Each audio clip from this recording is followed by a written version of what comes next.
They're really being nitpicky tonight. Oh yeah. Oh yeah. Okay. I now I see it.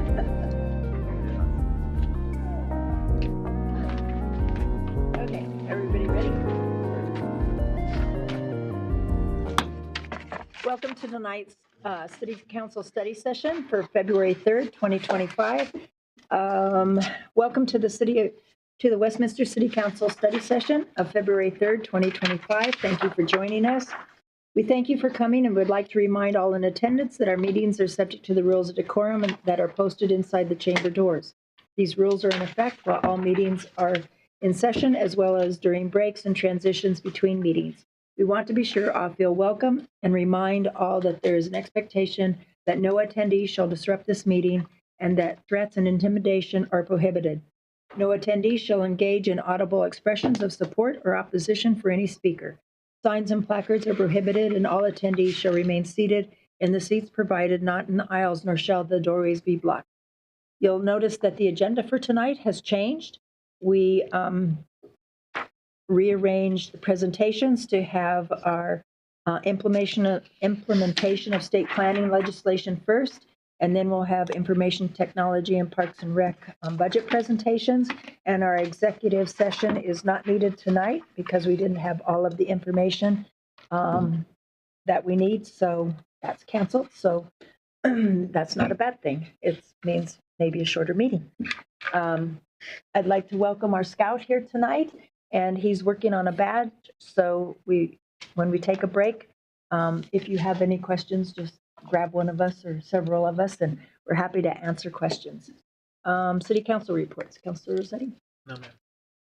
Councilor Hutt? Councilor Carmelia? Yes, I attended the I-270 planning session, and that was really interesting. I got to hear about where they are in the plan. It looks like they are beginning the design phase, and they have a lot of work to do on the environmental impact statement, and so that's probably going to take about a year. And then, of course, the actual construction is going to take another couple years. So they're at the very beginning phases, but they're beginning their stakeholder engagement. And I put that out there because they offered, if we wanted to hear more, they would do a presentation for us, if we wanted to invite them here. And then, of course, attended the Adams County dinner, and that went really well. I got to hear about plans. I forget now what several of us were there. I was there with the mayor and Mayor Pro Tem and Councilor Hott, but what was the name of the office that the former sheriff is creating? Oh, the youth center. So they're working on a youth center, which is great news, and it sounded really positive. And I was just trying to remember exactly what it was called. The link. Right. And so that went out, and so a few years later, they're kind of rebuilding that, which is really exciting news. I was sorry to miss the PRL vision plan, so I'm looking forward to hearing more about that. I was really hoping to make it there that night, but there were lots of conflicts that evening.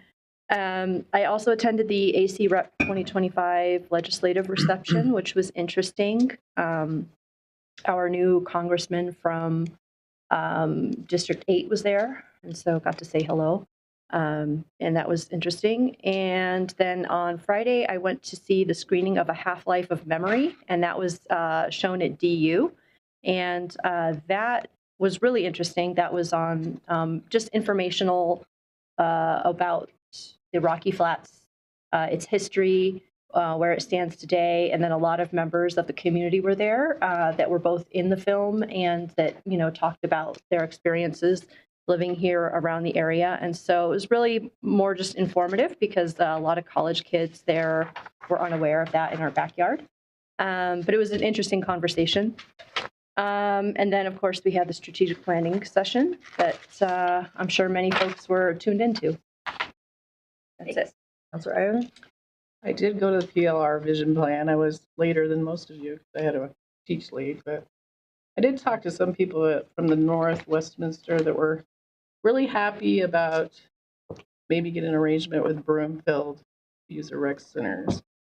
And they didn't think we should be spending $72 million for new rec center. I thought that was a wise choice to do that. So Excellent. good to hear that feedback from those arguments. Councilor Dumont? The only thing I had to share was, so over the last couple of months, I had applied to be on the State of Colorado Aeronautic Board. Was approached by some folks to apply, and I had.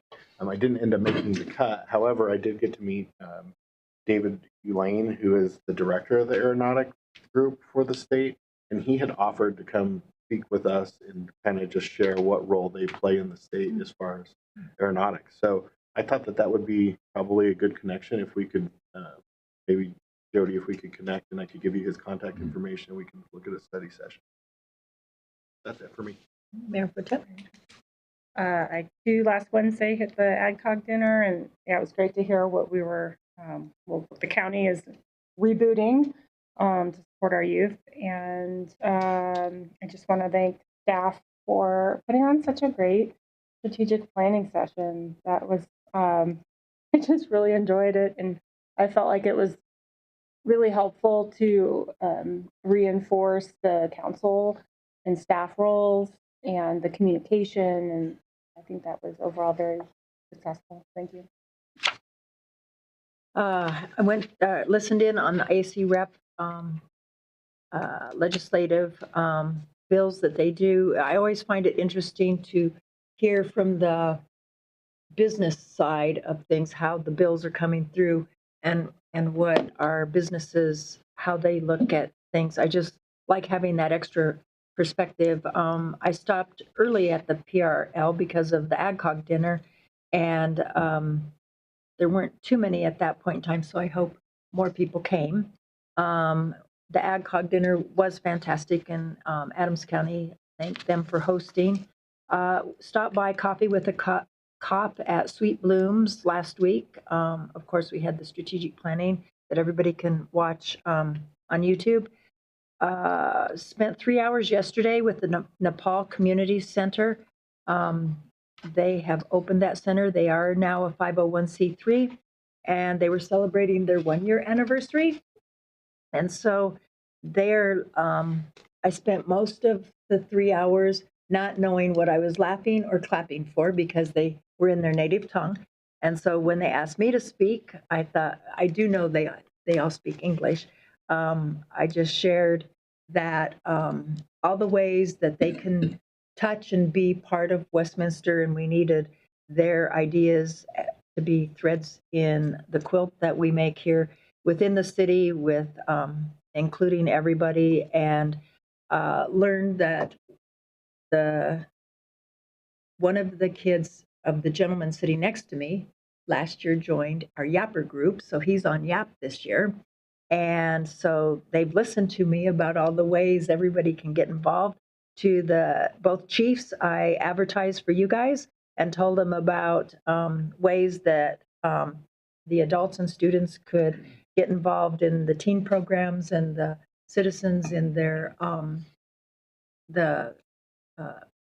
the citizen group that we have, the adults for the fire and police and the academies. Talked about how we can partner. I told them we had just talked the day before about daycare pieces and said what we don't have are places to actually hold these. They would be very interested in talking to anybody that wanted to do such a thing at their place. So they truly are just looking at how can they be involved in the community, not just doing their things, but a broader perspective. So my mind, as I sat there for 3 hours, was brainstorming. So I gave them quite a long list. I've shared with City Manager Andrews the name that is the coordinator for the 501c3 and runs everything. And so hopefully we can talk to them and figure everything out, help them, and they can help us. They have a great parking lot, which I love.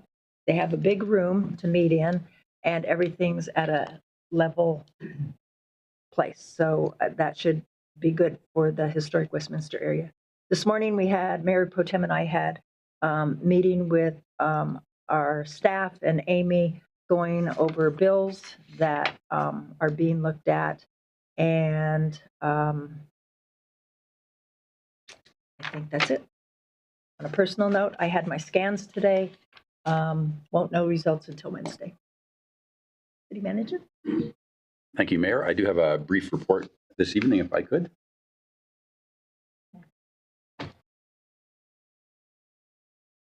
Go. Next slide, Debbie. Thank you.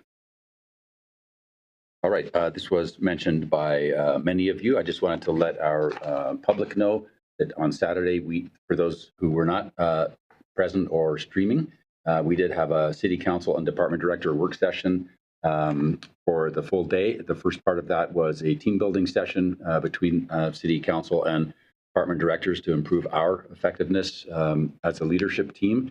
And the second part was to review the strategic plan and refresh that. And that was a very rich discussion. And what I wanted to let everybody know is that we will be planning on bringing back a draft revision to the plan based on your direction from Saturday. And we'll bring that back to you to review and eventually adopt if it matches what your expectations are. And I think the way to describe Saturday's work is that we will be refreshing the plan. The plan goals and priorities stand, and we'll be making some adjustments based on City Council's direction. So not a change to the strategic direction for the city, but an adjustment based on Council's direction. Next slide, please. This is rare. I would like to highlight two national accomplishments for key leaders in our city staff team. Andrea Song has been selected as the Vice President for the American Waterworks Association. She is currently serving us as Utilities Manager in our Public Works and Utilities Department.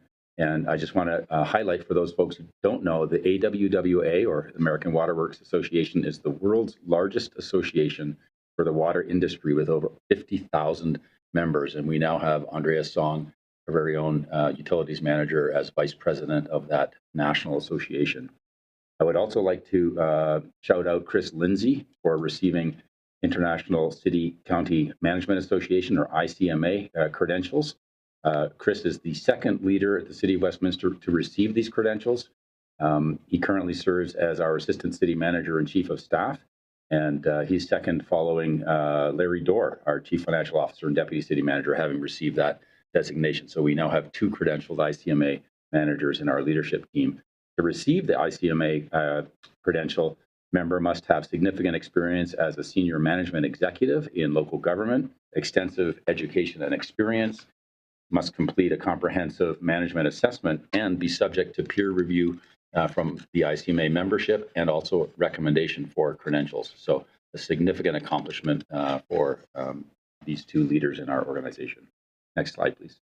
Tonight's agenda, as the mayor recapped, we do not have the executive session item. That was not necessary for this evening. We probably will look at having that next Monday. And this order has been revised, as the mayor mentioned. We are starting with the presentation on the implementation of state planning legislation, and then we'll move second into our Information Technology Department budget presentation, and then we'll close out the evening with Parks, Recreation, and Libraries Department budget presentation. Next slide, please. This week we have one meeting here at City Council in City Council chambers, and that's on Wednesday, February 5th, and that's the Special Permit and License Board meeting, and that starts at 6 p.m. right here in City Council chambers. Next slide, please. And our next meeting, which is next Monday, February 10th, starts at 6:30. That's a meeting of City Council. We have one item, so we have three items on consent. We have a new business item, which is the first reading of Councillor Bill 1, amending the Westminster Municipal Code regarding the industrial pretreatment program. And then in post-meeting, we have four items. First is the draft ordinance amending the Westminster Municipal Code regarding elections on recall petitions. The second is a draft ordinance regarding referral of local campaign finance complaints to the Colorado Secretary of State in situations of actual or potential conflicts of interest. Third will be a draft ordinance amending the code regarding unclaimed property. And then we will close out that part of the evening with the presentation from Public Works and Utilities on the department's budget. We have one executive session scheduled at this time, and that is to review and discuss with City Council city facility security measures. And then, as noted, we may have a second executive session for the one that we had planned for this evening regarding the Woman Creek Authority parcel. As always, you can reach me directly at 303-658-2003 or jandrews@westminsterco.gov, or follow the city on any one of our 4 social media accounts. That's all I have, Mayor. Any questions? Seeing none, that brings us to our first presentation on implementation of state planning legislation. Welcome. Good evening, Mayor McNally, Mayor Pro Tem Nermella, City Councilors. I'm Andrew Spurgeon, Long Range Planner and Community Services Department. Tonight's presentation is an update from the introduction to this state legislation that we talked to you about on June 17th last summer, with staff's additional review since that time. Also since that time, staff has been meeting with staff at the state, the Department of Local Affairs, DOLA. You'll hear me say DOLA a few times. They've had trainings on this, but we've also had some informal calls with them to sort of walk through what's required, how it's been interpreted, what we think it means for Westminster. And of course, they've also gotten some great guidance from our city attorney since then, interpreting some of the provisions and what we think it means for Westminster. So this presentation will review the requirements of each of these acts. I'm going to call them acts. They're not bills anymore because they are law that the state passed, and the considerations that are unique to Westminster. And then at the conclusion of this presentation, we are interested in understanding City Council's position on this, and then we will support you in whatever that decision is. We do have staff from several departments here tonight. If there's any department-specific questions that come up. The result of this presentation focuses on 3 acts in particular. First is HB 24-1304. This exempts multifamily development adjacent to transit from minimum parking requirements. HB 24-1313, which I think is the one that has gotten the most attention, both outside and inside of the city. This is the act that establishes a calculation of what's called a housing opportunity goal, HOG, which is a bad acronym, but it is what it is.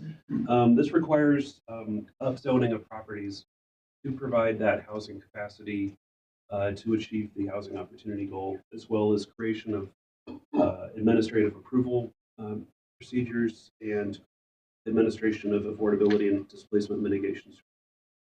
And then third of interest is 174, Senate Bill 24-174. This really upends the way municipalities in Colorado have been doing planning and zoning and that type of thing.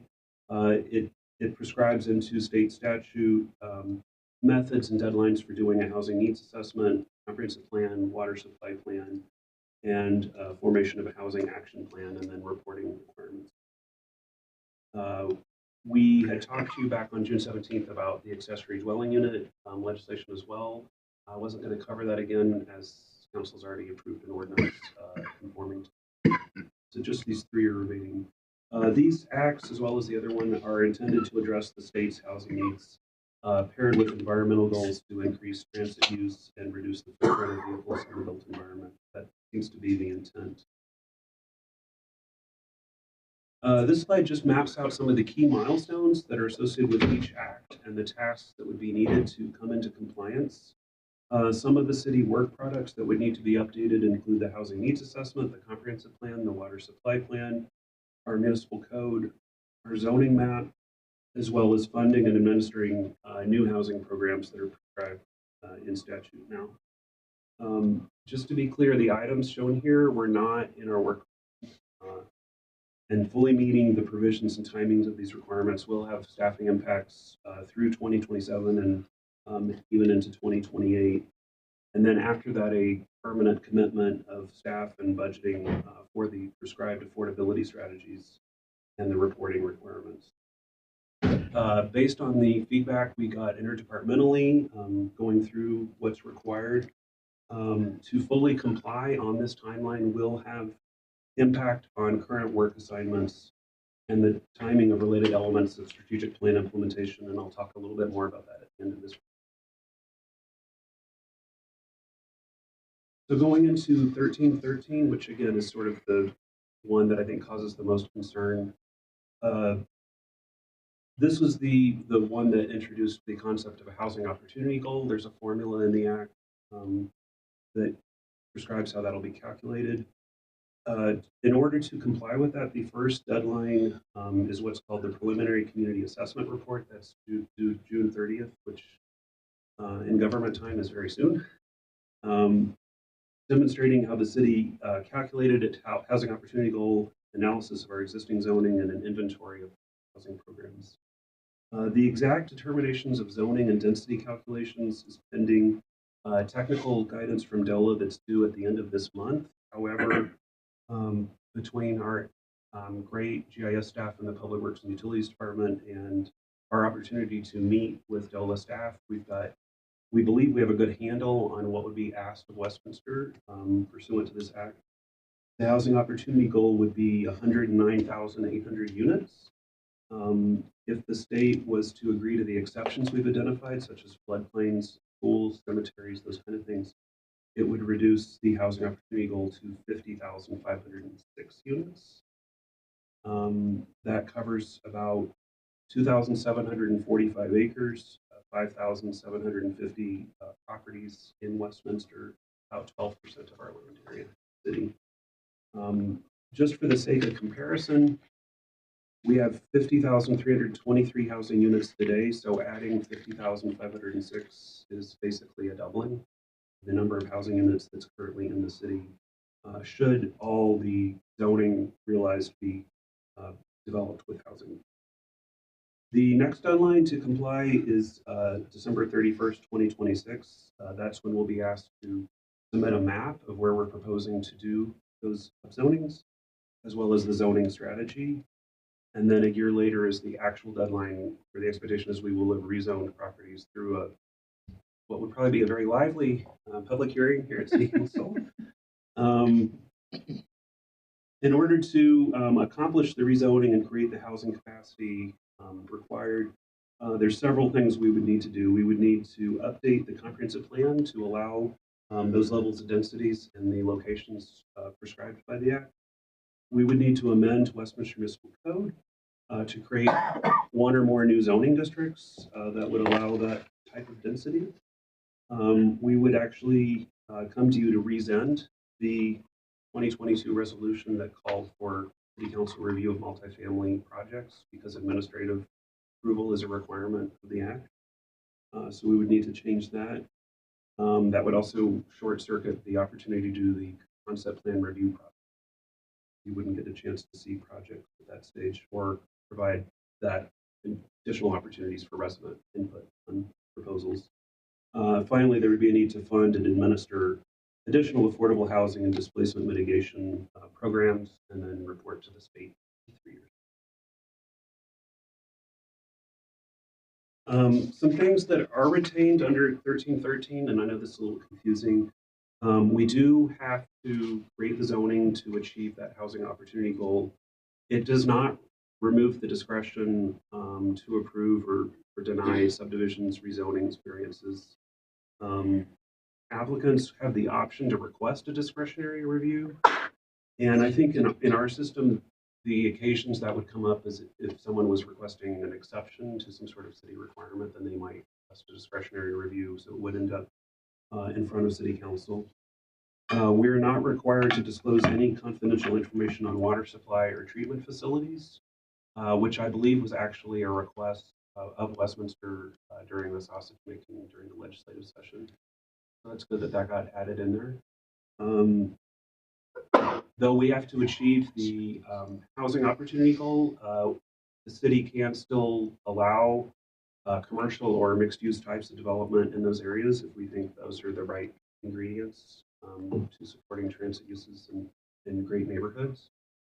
The city also keep its authority to deny or condition development approval based on the results of a traffic impact analysis, utility limitations, or the similar infrastructure limitations. That could keep those. Senate Bill 24-174, sustainable housing. This was unofficially described as the alternative to 1313. And things got interesting because they both passed and they're both law now. They kind of are getting at the same thing and they're on very similar timelines, but the specifics, the requirements of each are different, and that's where it creates a little bit of challenge to implement. It's written more as carrots rather than the sticks of 1313, and it talks about prioritization for grant funding as opposed to ineligibility for state funds. And specifically, Prop 123 funding is excluded from that. So we would still be able to access Prop 123 funds regardless of our conformity with 174 or not. Again, as amended, it's different than 1313, although similar. It would also require us to update the comprehensive plan and water supply plan to come into the prescribed methods in statute now, and either conduct a new housing needs assessment that conforms with 174, or there is a option to join in a regional housing needs assessment, which is something Dr. Cobb is currently leading. Though the city of Westminster has correlated its comprehensive plan and water supply plan, that was really done based on our individual needs, not because someone was telling us to do that. And as presented to prior council, this was based on balancing land uses, conservation practices, and weather extremes into what we thought were understandable patterns of water demand to help inform our planning. We're a little concerned that the state prescribed per capita method in 174. For one thing, it departs from decades of guidance we got from the state on how to do water supply planning. They've been telling us for years that we need to correlate water with land use. But what got put into 174 is this per capita thing, where it's just like you're going to grow by this much, then it just like a trend line out. That's not how we do it, and we think it's very problematic. For example, a brewery uses water very differently than a shoe store, and neither has anything to do with our population. This is just one example. The added contents for the comprehensive plan, I think those are well intentioned, and they probably make sense for a lot of communities in Colorado that are still growing, that still have land, possibly places like Erie, I don't know. But places like that that have land, for a built out community like Westminster, I'm not sure I see a lot of value in doing a natural lands and agricultural opportunities analysis. That kind of seems superfluous to our needs right now. And there's an added requirement that a fiscal impact analysis would be necessary to analyze the cost to not just provide infrastructure, but also extend city services to those. That's something we would probably bring in a consultant to do. That would be beyond staff's capability. So there's a cost there. Housing action plan is an additional unfunded requirement. This would build on the housing needs assessment and demonstrating how we're actually meeting the housing needs through the prescribed strategies. It starts to be confusing because 1313 has a housing implementation plan and 174 has a housing action plan, and they're on the same timeline. They're both required by statute at this time. We did bring that to DOLA's attention, and I'm not sure if anything is going to come of that, but it's on their radar at least. Again, the strategies are prescriptive. They're not responsive to our local needs. So last year when our department presented the housing needs assessment to you, one of the big takeaways was there's this huge need for senior housing in Westminster. And I know council has talked about that since then even. The language in 174 talks about consulting with experts in affordable housing, disability rights, homelessness, and tenants' rights. It does not talk about the aging or the seniors as a stakeholder in this. And I actually asked about that and was told it was intentionally left out. Whoa. Intentionally. How can they do that with That's what I Dr. was told. Cobb? That's been, I know. We did join a webinar January 24th, so Friday, a week ago, 10 days ago, 11 days ago. Multiple representatives from our other communities in the Front Range asked more than once and asked in more than one way if there would be financial assistance from the state for doing housing needs assessments, updating our comprehensive plan, water supply plans. The state reinforced what we already knew. There will be no funding associated with it. We are on our own to do these. There is also something that we find a little bit concerning in the act, giving DOLA the authority to mediate disputes between local governments and residential development and the extension of sewer services. That is new. That's not something that's been done before, and I'm not sure how that would work, but that's something new here. We really think this would limit our ability to do good planning for the city. We've brought to you things that we believe respond to our unique local conditions as a community, things like housing, growth, water supply, and we think some of the requirements in here are superfluous to our needs and frankly unresponsive to the strategic plan priorities that you've identified.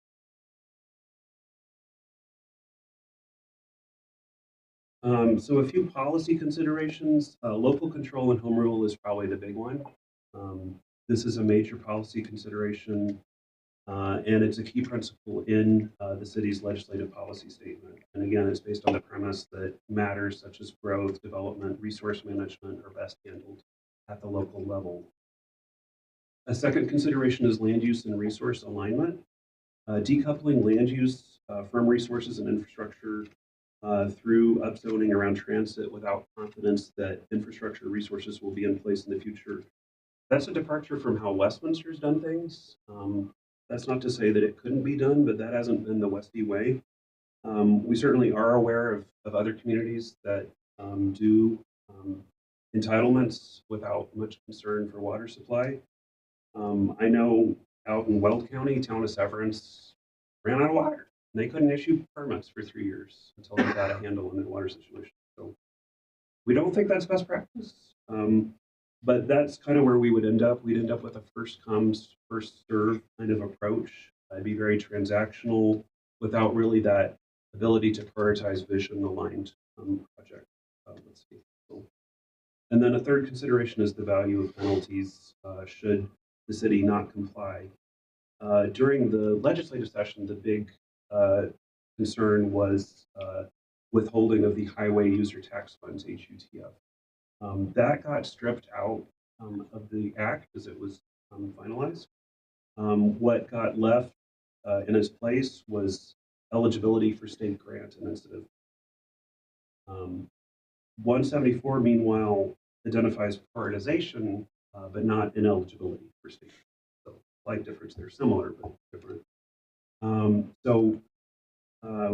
The staff of the finance department did some great work for us. They did an inventory of all state money that he's gotten over the last 6 years, going back to 2019, which was good. It gave us at least one full year pre-COVID, and then some COVID years, and now back to normalish, hopefully.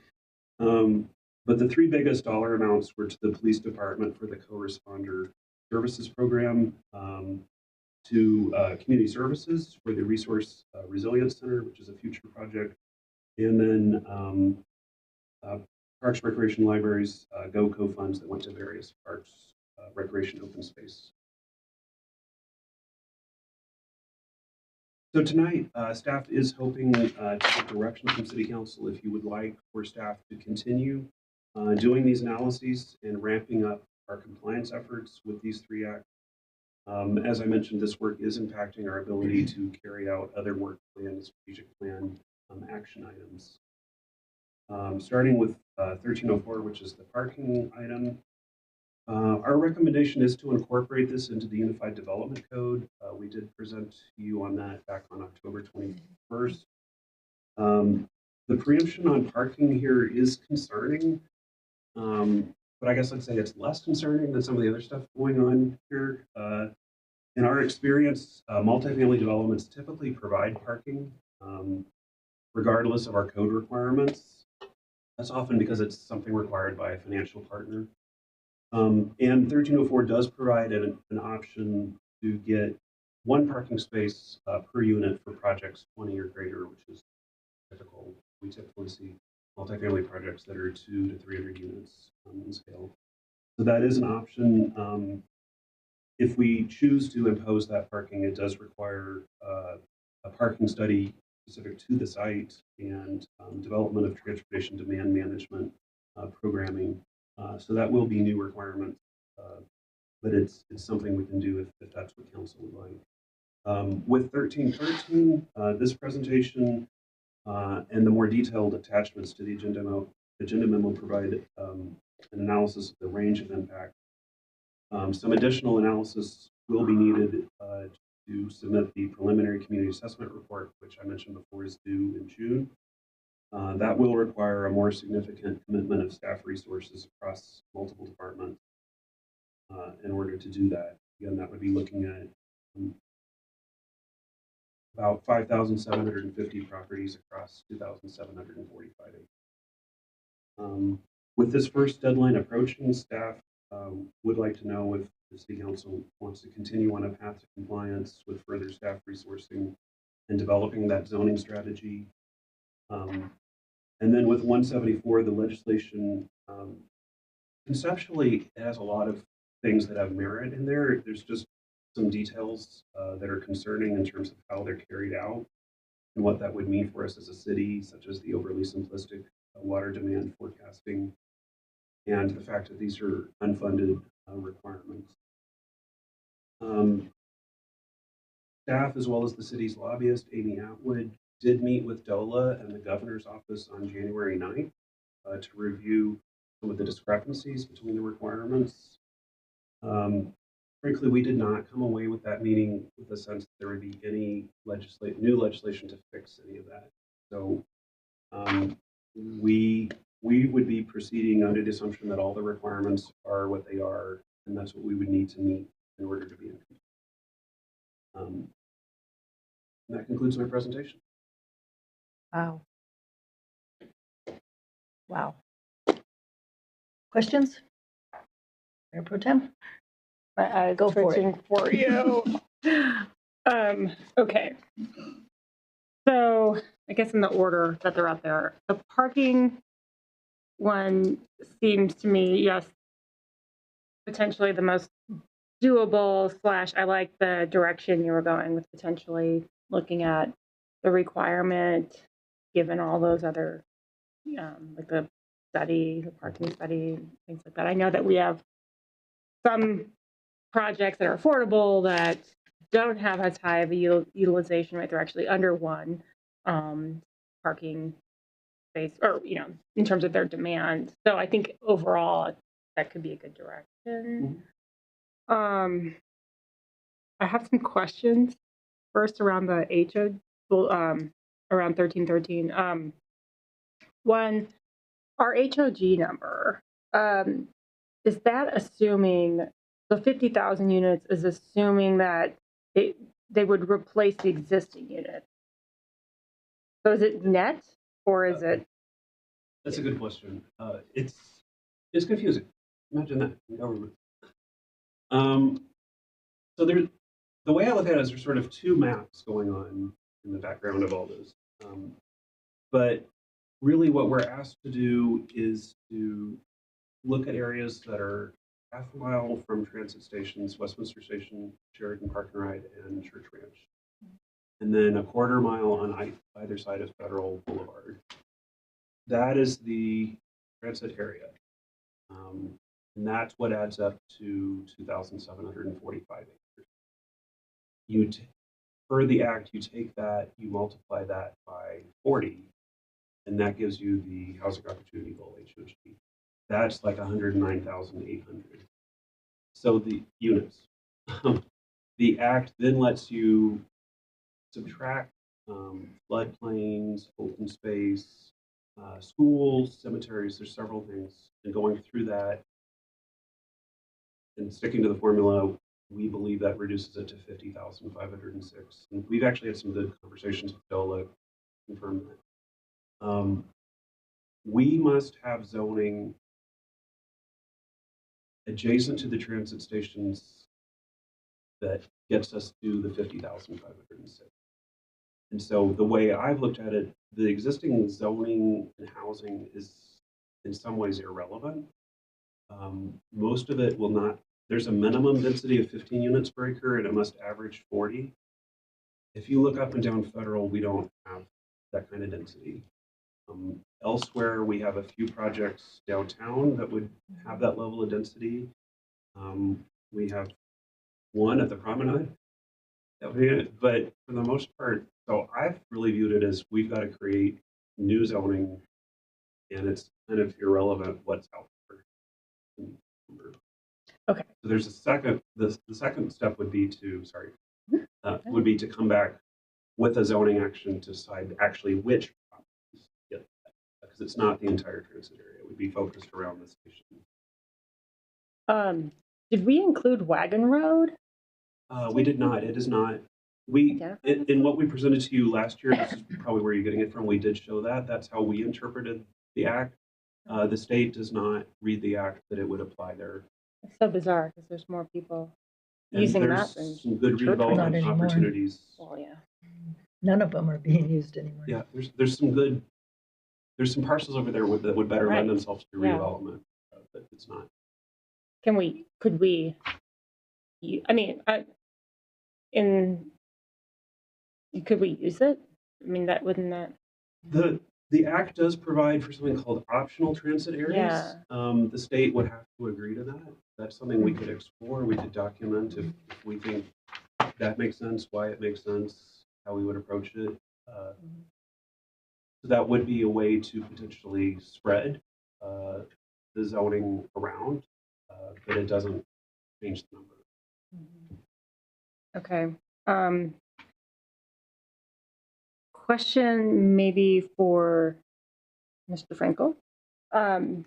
So the premise of zoning the area first, but then being able to deny it based on lack of infrastructure, how strong of a case would we even have to do that if somebody were to challenge us and say, well, I'm zoned this, so I should be able to, get the water allocation for, I'm just kind of playing it out in my head because I'm worried about zoning and the permanency of that and not being able to have standing for the infrastructure argument. So I think that the premise of decoupling our comp plan from water supply. So historically, we've always planned for what we had the ability to serve when we designate anything under the comprehensive plan. So the idea that zoning would be detached and separate from our ability to serve does set that conflict up in that we might have zoning in place that was impossible to serve. So, I think as a water utility operator, we're going to be in a challenging position. I don't know that the legislature has necessarily considered that, where a city operates its own water utility with finite resources and is asked to upzone large portions of its transit corridors. I don't know that there's an answer yet, but it would be a definite conflict between ability to serve and the zoning in place. Because I'm It just might be wondering, impossible. right, like legally, what would have the stronger standing? The city saying, no, we can't serve you, or the property owner saying, I have development rights? The city operates the utility, and there's a finite amount of water that the utility can provide. So I think you are in an impossibility kind of scenario there, where if a landowner says, my land has been upzoned dramatically and I'd like to demand a lot of water, but if that water doesn't exist, I don't see how we could allow the project to move forward. So it's a problem. Mm-hmm. Okay. If I may, Yeah. water supply sufficiency, the provision in the act, that was actually Yeah, I another know, Westminster ask. Mm-hmm. The way it got finalized, though, I don't know, gets us to where we thought it would get us. It buys you time. It buys you 3 more years, and you're supposed to come back and show how you went and found the water to serve these projects. So it's not Magician. it buys you time, but it doesn't really solve the problem. It just kicks the can. That would obligate us to, Millions and millions do you have and $1 millions of billion dollars? or more. And where do you find it? Yeah, That it's going to be fourth and fifth property rights. Okay.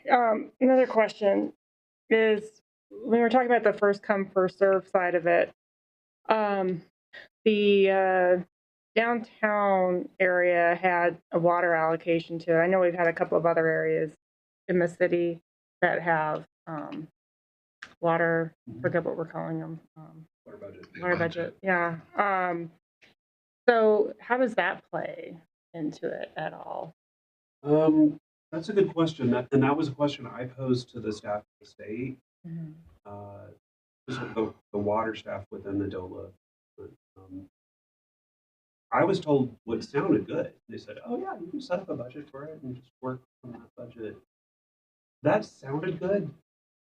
I think maybe more legal analysis may be necessary because there was another act that passed in 2023 that basically stripped any ability to have any sort of development pacing or allocation system. That was covered separately. So I think we would probably need more legal advice, even though the staff of the state seemed to think that was okay.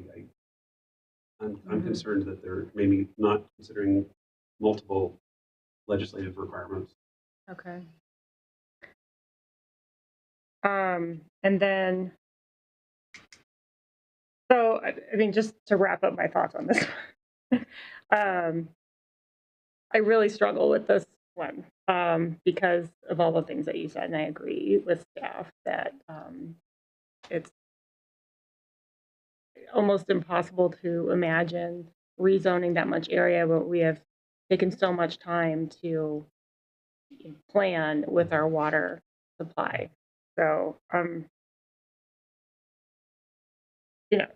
with all the other elements that play into rezoning and then having to argue that, and then obligate ourselves potentially to getting water to serve it. I just don't agree. So not a fan of moving too hard on that one. But I'd like to hear what the implications again would be. But, and then finally, for 174, have a housing needs assessment. I hear you on the water supply methodology, and I would just say if we do move forward on that we address the required elements in the way that Westminster would, and just say like this, just maybe very loosely or very succinctly address certain things that don't really apply to us. And then with the water supply, we do our water supply planning as we would do our, not to use their methodology. So, and then where it comes with the like anti-displacement programs, if somebody's figured that out, high five to them. But that's another thing too that I worry about, us being required to develop a whole program that's not a lot of good precedent and best practice for that's shown to work. So again, I would just say we'll do it though. My inclination on that would be to do it the Westy way.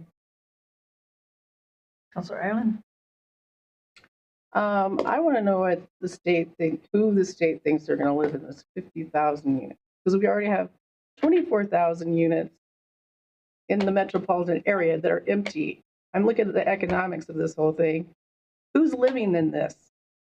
Everyone's going to flee this state in droves because people want single-family homes. We have a shortage of single-family homes. That's why people are leaving this state. They don't want to live in apartments from birth to death. I saw this stuff in Russia, and it was built under Lenin. And I stayed in an apartment over there. Not many of you have done that. They're built shoddily because there is no reason to build something good when you're given something. And the government gives you everything. You don't control your heat. You don't control your air conditioning. It's centralized. Your rent is centralized. My in-laws were paying $2,500 a month for a one-bedroom. Don't tell me it's going to be cheaper. When the government controls your life, it is not cheaper. So if anyone has told you that, but then you know what they do in Russia, which is better than what we're going to do here. They give the people little cottages in the summer to grow vegetables so they have food to eat in the winter. We're not even doing that here. This makes me so angry. You don't even know.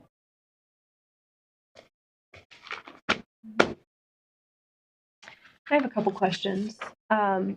What part of our housing assessment does not fit into the housing assessment needs for SB 24-174? Sure. And we did submit ours for a determination from DOLA. If Okay. they would accept it, we haven't heard back from them. I suspect they will not accept it, but we did submit it. But some of the things that are asked for that were not scoped with ours because this wasn't in place yet would be the comparing how much housing we're providing to elsewhere in the region, the number of jobs in the region and the local governments and in our jurisdiction, sorted by annual salary and wage.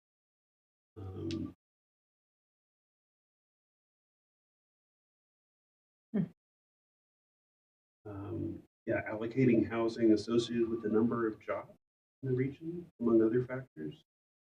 Reading from the factor. Areas of elevated risk displacement. Water supply needs for each dwelling unit using the per capita method. Market limitations on the development of for sale housing.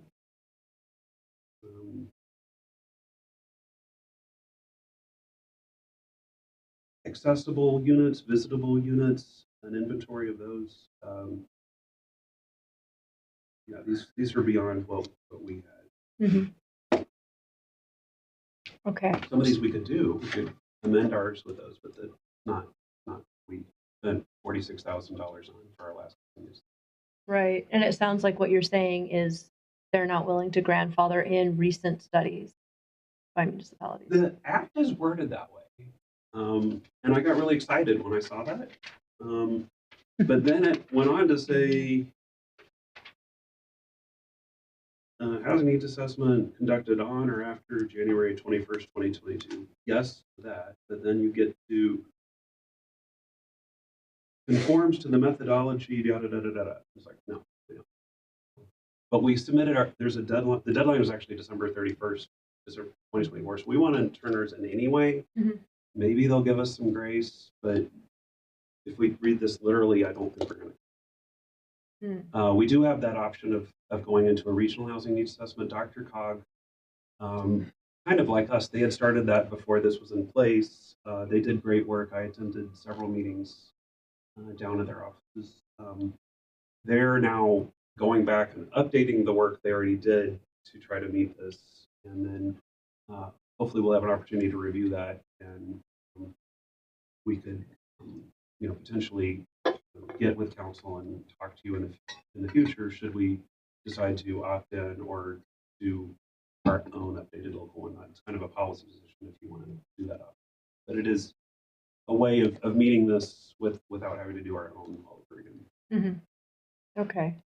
Sounds like that's the most optimal thing we can do. And I won't presume to say that you understand the state's thinking around this, but I mean, jobs change so fast right now, so rapidly. Are they thinking like jobs in the next 5 years around housing or jobs right now? They just want to know jobs right now for housing.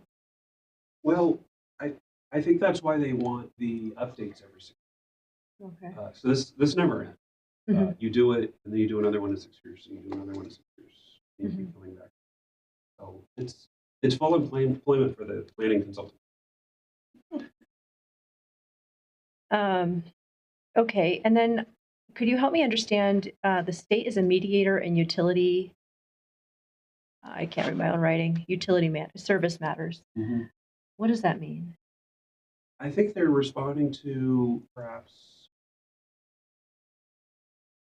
stakeholders who believe maybe they haven't gotten a fair shake in dealing with municipalities and development proposals. And so it's to bring in DOLA to somehow mediate that disparity. Okay. And I guess, again, this is going along with the idea that that would be decoupling our planning from our utilities. And then we would go through DOLA and they would decide whether or not a plan would take place. That sounds right. This is new. I don't think anyone's done it yet. Yeah. So I don't think the staff at DOLA even know what that looks like. Okay. This act actually created some FTEs and they just hired those. Mhm. So they're still sorting that out. But I'll certainly be very curious to see if that actually happens and how that works. What are the outcomes? I'll definitely be staying tuned for how that plays out. And I guess I'm curious, for cities that do their planning and their utilities together, I mean, how, I guess we did see the accountability piece by taking away funding, but how can the state mandate that we no longer plan that way? Like, what are other consequences that I might not be thinking about? That's a good question. That was my question too. It appears that it's just to state money. The big thing was the highway user tax fund that came out. That would have been a very difficult pill for the city to swallow. I've heard through the rumor bill we should keep our eyes out for that to come back to new legislation.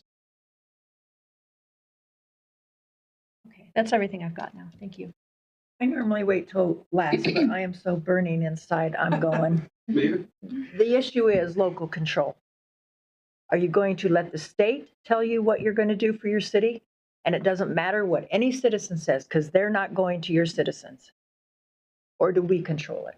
That's it for me. I'm not willing to break on any of them. I met with, as you know, a couple weekends ago with the Metro mayors, and there wasn't one sitting there that said anything but local control at any cost. And one thing we learned today on our call, the state is over $1 billion in debt, what they have to cut. And it's not a 1-year process, it's going to be 3. And that there aren't going to be any grant programs. I asked about the chiefs of police's, what was voted on by the voters. No answers. So can there be any massive hand slapping? Not if they have no money and they can't give it away anyway. And they've just hired people. You can't get answers. You have something in June. Folks, this is insanity. Why did we spend 8 hours at a strategic planning meeting Saturday to have the state tell us what to do? And these people have to now do what is, they've told you, the workload. They will not get to our strategic plan. So what do we want? And if we go with this, before I would say yes to any of these things, I would demand that we have a big citizen outreach and hear from them. I did that in 2021, walking houses. I know how they felt about high density, about so many apartments, etc. They have a vision of how they want Westminster, and by darn, they'd better have a voice in this. And I'm not going to say anything different when I believe this is total overreach by our state government, who should have a billion other things to be looking at, not how we run our cities. And so to me, the question is, do we believe in local control and do we own it? Or are you going to let others build your city for you? That's it.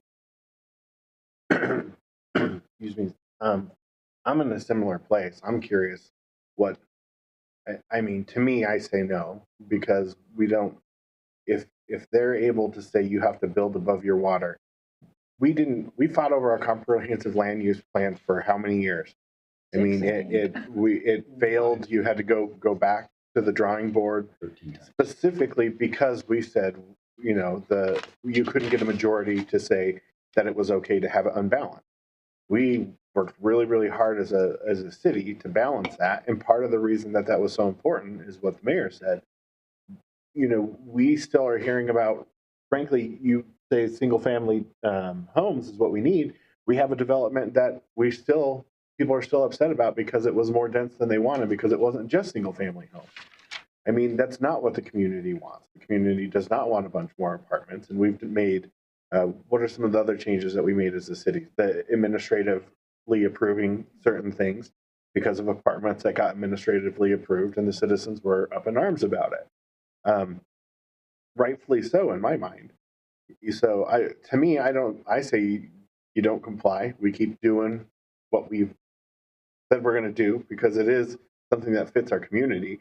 If we need to adjust what our plan is because we want more density or less density, that's what we should be doing. What's right for us, and honestly, see what they do. I'm surprised that there's not more of a gathering of the metro area to try to fight this in some sort of legal fashion. I know that there was some, but I mean, is there anything left on that? Is anybody willing to take the state to court over this? Do we think there's any standing? I don't think the deadlines have hit yet. So I think that remains to be seen. More of these deadlines approach, you'll see whether other governments meet them. My sense, from speaking to other planners, not legal staff, and the other, but I know some of the planners in other communities in the area. It seems like maybe last year people thought, oh well, that's in the future, and like now it's like sinking in, and these webinars that DOLA offers. I'm hearing people speak who I know were on those earlier ones that never spoke before, and I think it's like sinking in with people. This is real. This is here. We've got to start doing this. I would add too, it's not just that it's sinking into staff. This is a lot of work that we've done just to bring you this information over the last several months. We've got our plates full with our own work, doing the things that you've asked us to do. So I think like us, other staff from other municipalities are getting to the point where they have done the calculations like us, and they have seen what this means for them. And now we're all becoming aware of how big. Well, because I guess the other part of it that isn't even being talked about. Say you had the water. I think we're all very keenly aware of what it costs to build a plant. So think about the capacity that you would need in order to double what we do today. If you even had this magic supply of water that doesn't exist in the state of Colorado. I mean, it's insanity is putting it real nicely. And I'll leave it at that since we're in a public meeting, but that's ridiculous. Like the cost to just build a plant for just to clean the water, let alone sewage, like it's just not feasible. I mean, there's no formula in the city of Westminster that those numbers make sense to me. So, I mean, you have to do something else. I mean, I think that you guys have worked really hard to come up with something that makes sense. Our housing study is saying things that we know our community needs that don't even match up with this, which I mean, who knows our community better than our community? So, I say that we keep doing what we're doing, but I think we need to be prepared for, what is the legal ramifications. We need to be prepared for, even if they did have money, if they pull it from us, how are we going to sustain that? Because at the end of the day, our responsibility and our what we're responsible for is this city and the people who live in it, and providing the things that we're supposed to. So I just don't see how you could do that if you start picking apart your resources like this to just at the end, even if you tried to go along with that, how long could you go along with it before you're okay? We're out of resources. I mean, that's just the sad reality of it. And the population's decreasing, so I don't know how we're filling these apartments up anyway. Councilor Rosati? Yeah, so first of all, I want to thank you, Andrew and staff. I think you've done an excellent job considering the circumstances, really for the past year, right, that this has been in concept. And I had high hopes until it actually came out, what the plan was.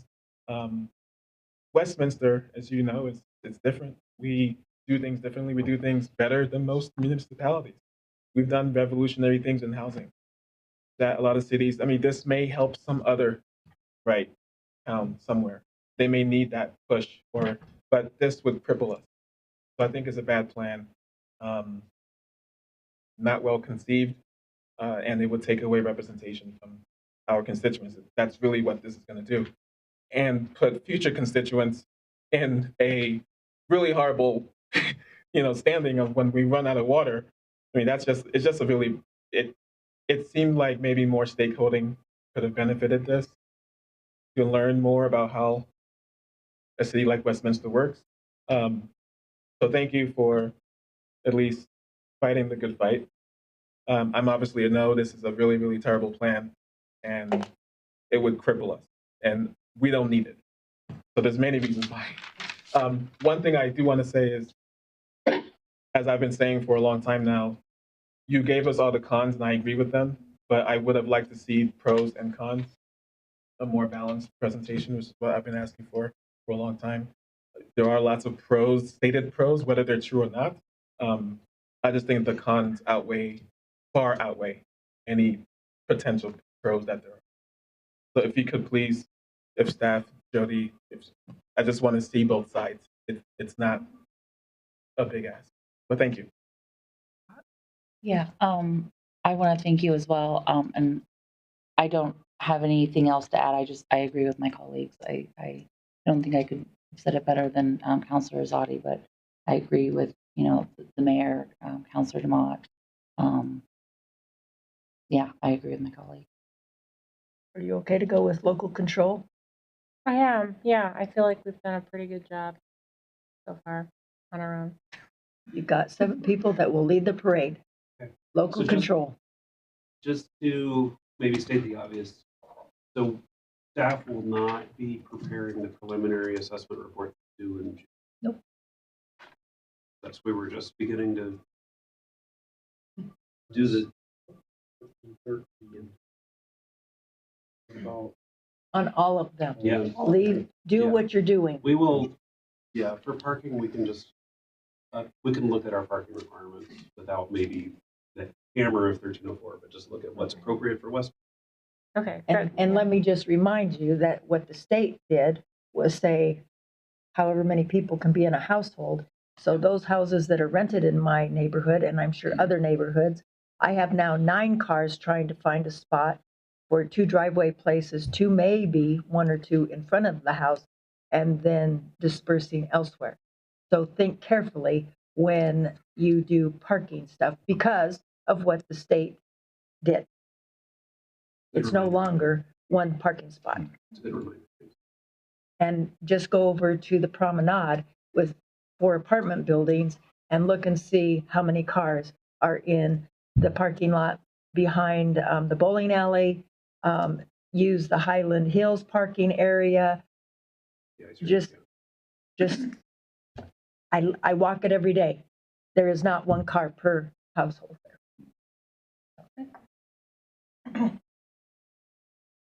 Go ahead. Just on parking. As we're looking at the code update regarding parking, I mean, whether or not we want to have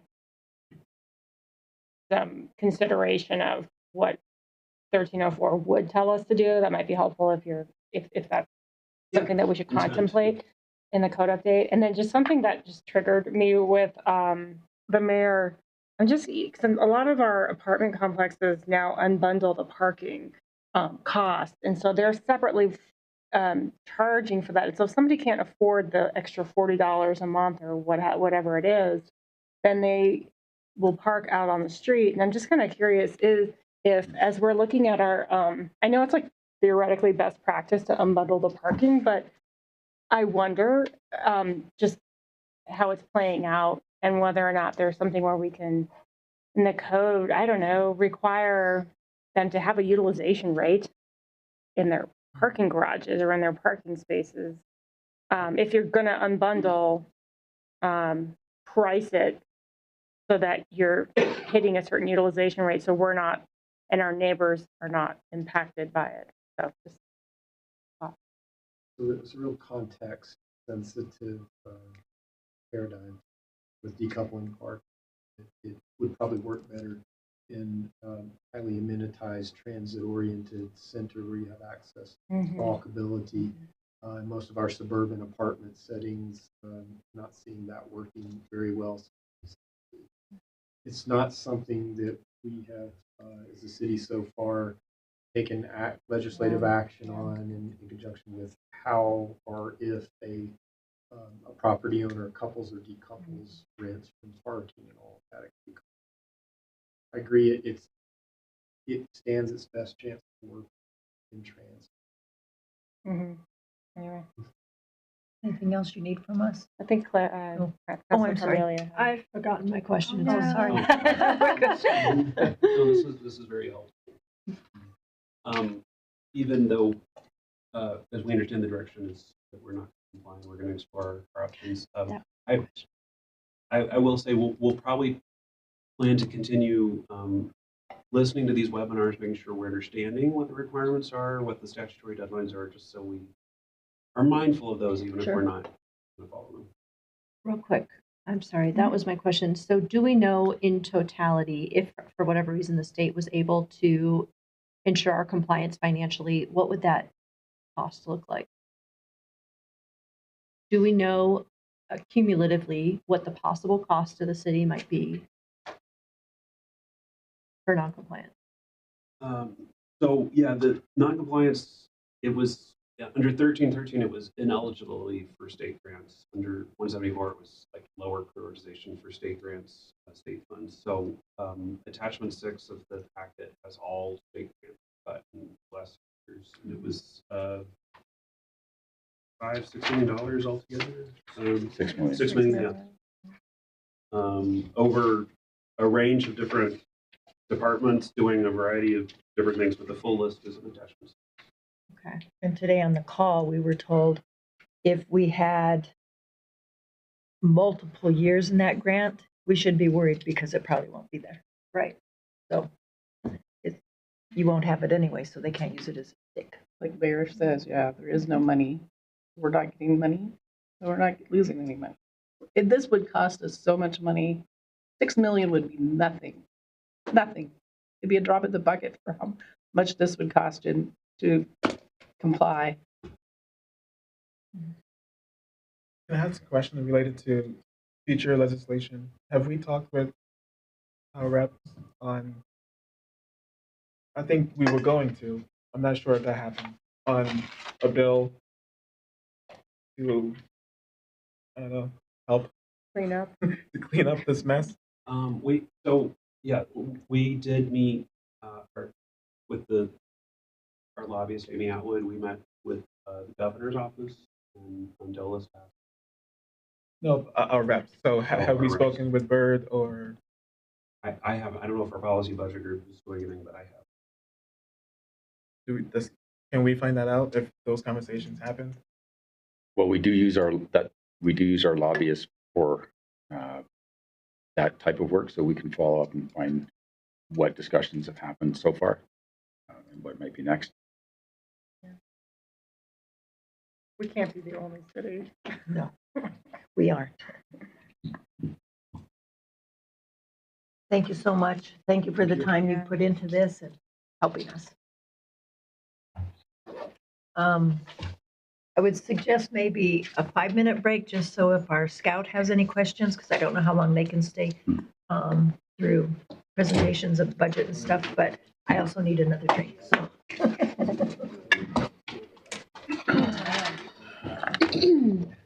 Yeah, it's like What a worse ridiculous than plan.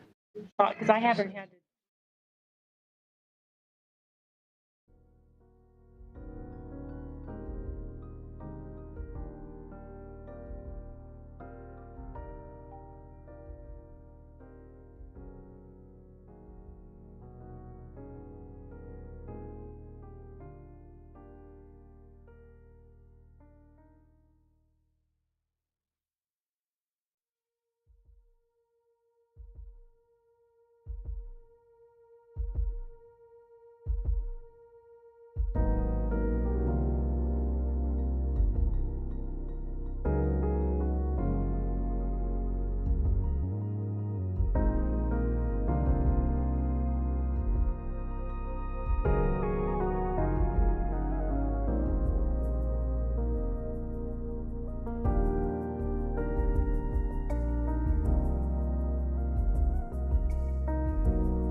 Downloading with me. Oh, no, that's okay. I was just letting you hear. Cast you out of know. It was too much. Make something that's. Okay, Information Technology Department budget presentation, welcome. Yeah, Chris is going to kick us off here. Okay, Good evening, Mayor and City Council. Chris Lindsay, Assistant City Manager. Tonight, you're going to hear from the Information Technology and the Parks, Recreation, and Libraries Department. Each will provide you an overview of their department's 2025 budgets, functional areas, and priorities. This effort is one of the action items from your budget reflection session to have the department directors more involved, communicating existing operations, needs, and priorities to both you and the public.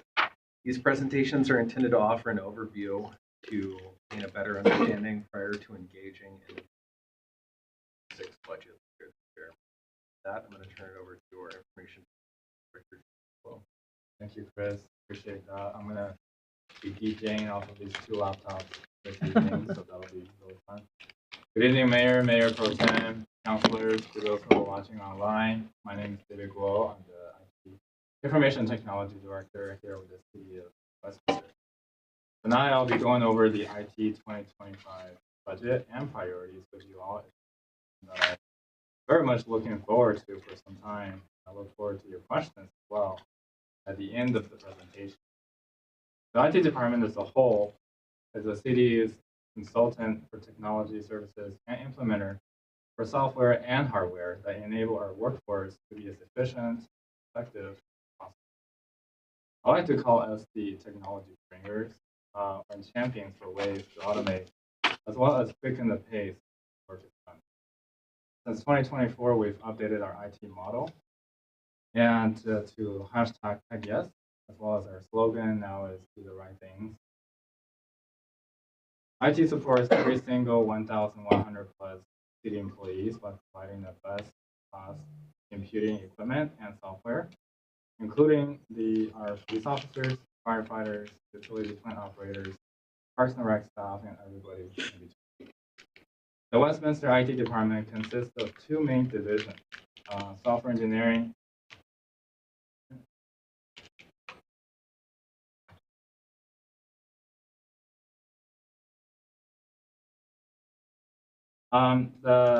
The department consists of 2 main divisions.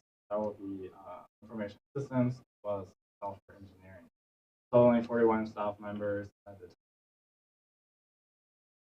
We'll go into the staffing and budget real quick. Starting from the top, the whole, the IT department's budget increased by 18% in 2025. Most of the increase actually was originally in contractual subscription services for software and cloud services, while the decrease resulted in capital outlay in commodity categories. So like I referenced, contractual services mostly include licensing, software subscriptions, professional. New for 2025, IT will be hiring the department's first ever project manager. This was a result of consolidating several temporary positions within the department. This project management position comes at a perfect timing as we embark on a slew of new technology projects that are on the horizon for 2025, as well as the planning phase of multiple new city buildings, which all will require extensive technology involvement. From the top, IT administration, mostly focused on procurement contracts, IT security, as I mentioned, the new project manager, and also very excitedly, our city's first ever utility cybersecurity analyst role.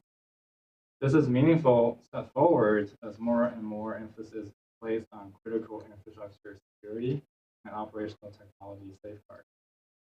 So for 25, the priorities for the administration division, number 1 is to improve the SaaS, the software as a service, subscription service. We're going to try to transition city software inventory more to the cloud and adopt SaaS strategy. Number 2, audiovisual continues to be a heavily utilized function throughout the city, so we'll be creating a master service agreement for ongoing needs, network and AV needs. So with AV, particularly with satellite offices, conference rooms, and new buildings that are getting more into the online meeting and face-to-face, we're outfitting those with Microsoft Teams platform. And of course, this will be accomplished through an RFP process.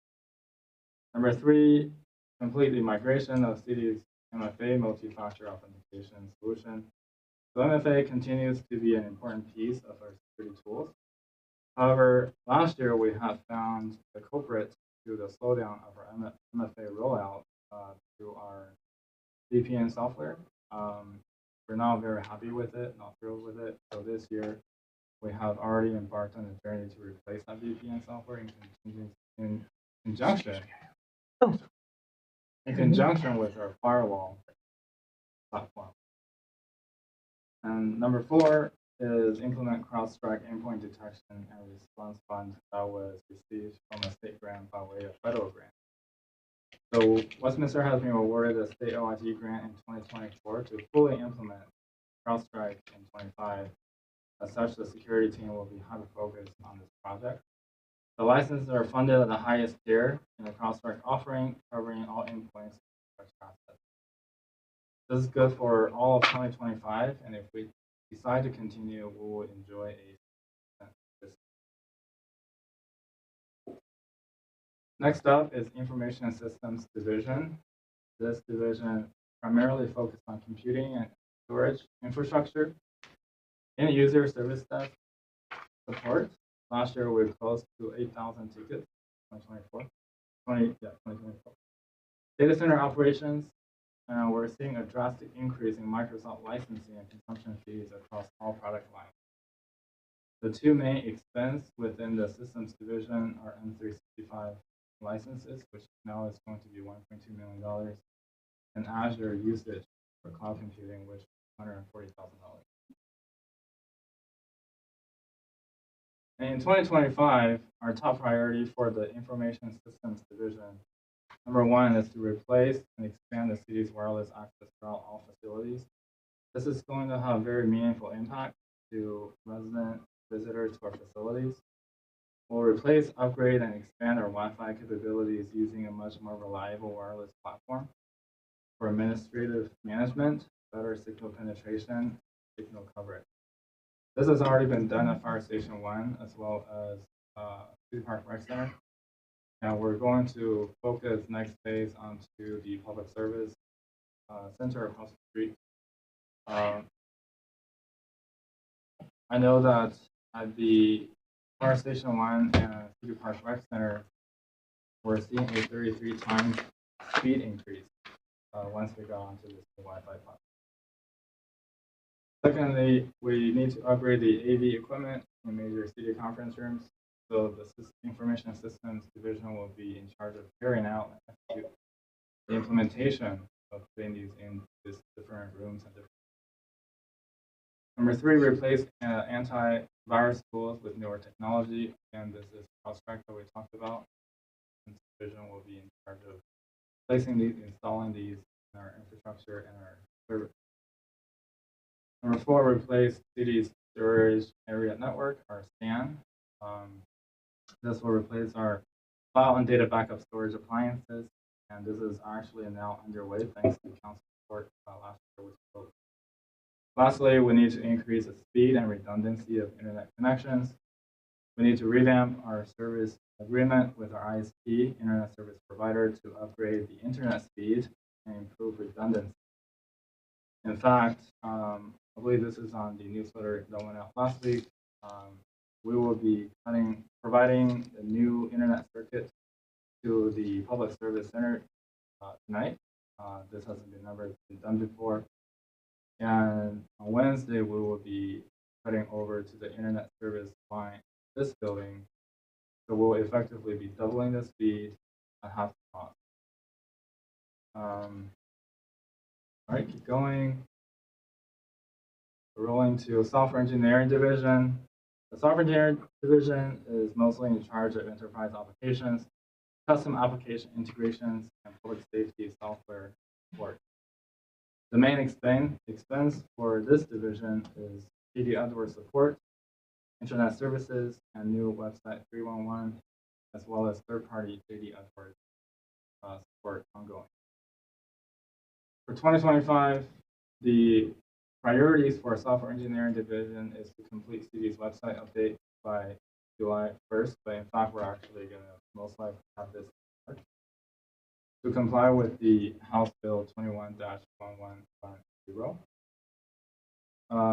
Secondly, number 2 is a new 311, which is called C-Click Fix, the platform for resident input, trouble tickets, potholes, and other type of issues that a resident face and want to have the city look into. The third one is we need to select a consultant to assist in the replacement of JD Edwards ERP system, if that is the direction that we will be going to after the study. And number 4 is review and enhance the city's GIS and infrastructure. This will allow us to improve on the database performance, load balancing, and high availability in the GIS production environment. And with that concludes my presentation this evening. I welcome any questions you may have. Councilor Sadi? Thank you for the presentation. Nice and thorough. Question related to your engineering division. Is that in-house? Do we have in-house software engineers? Sure, we do. How many of them? We have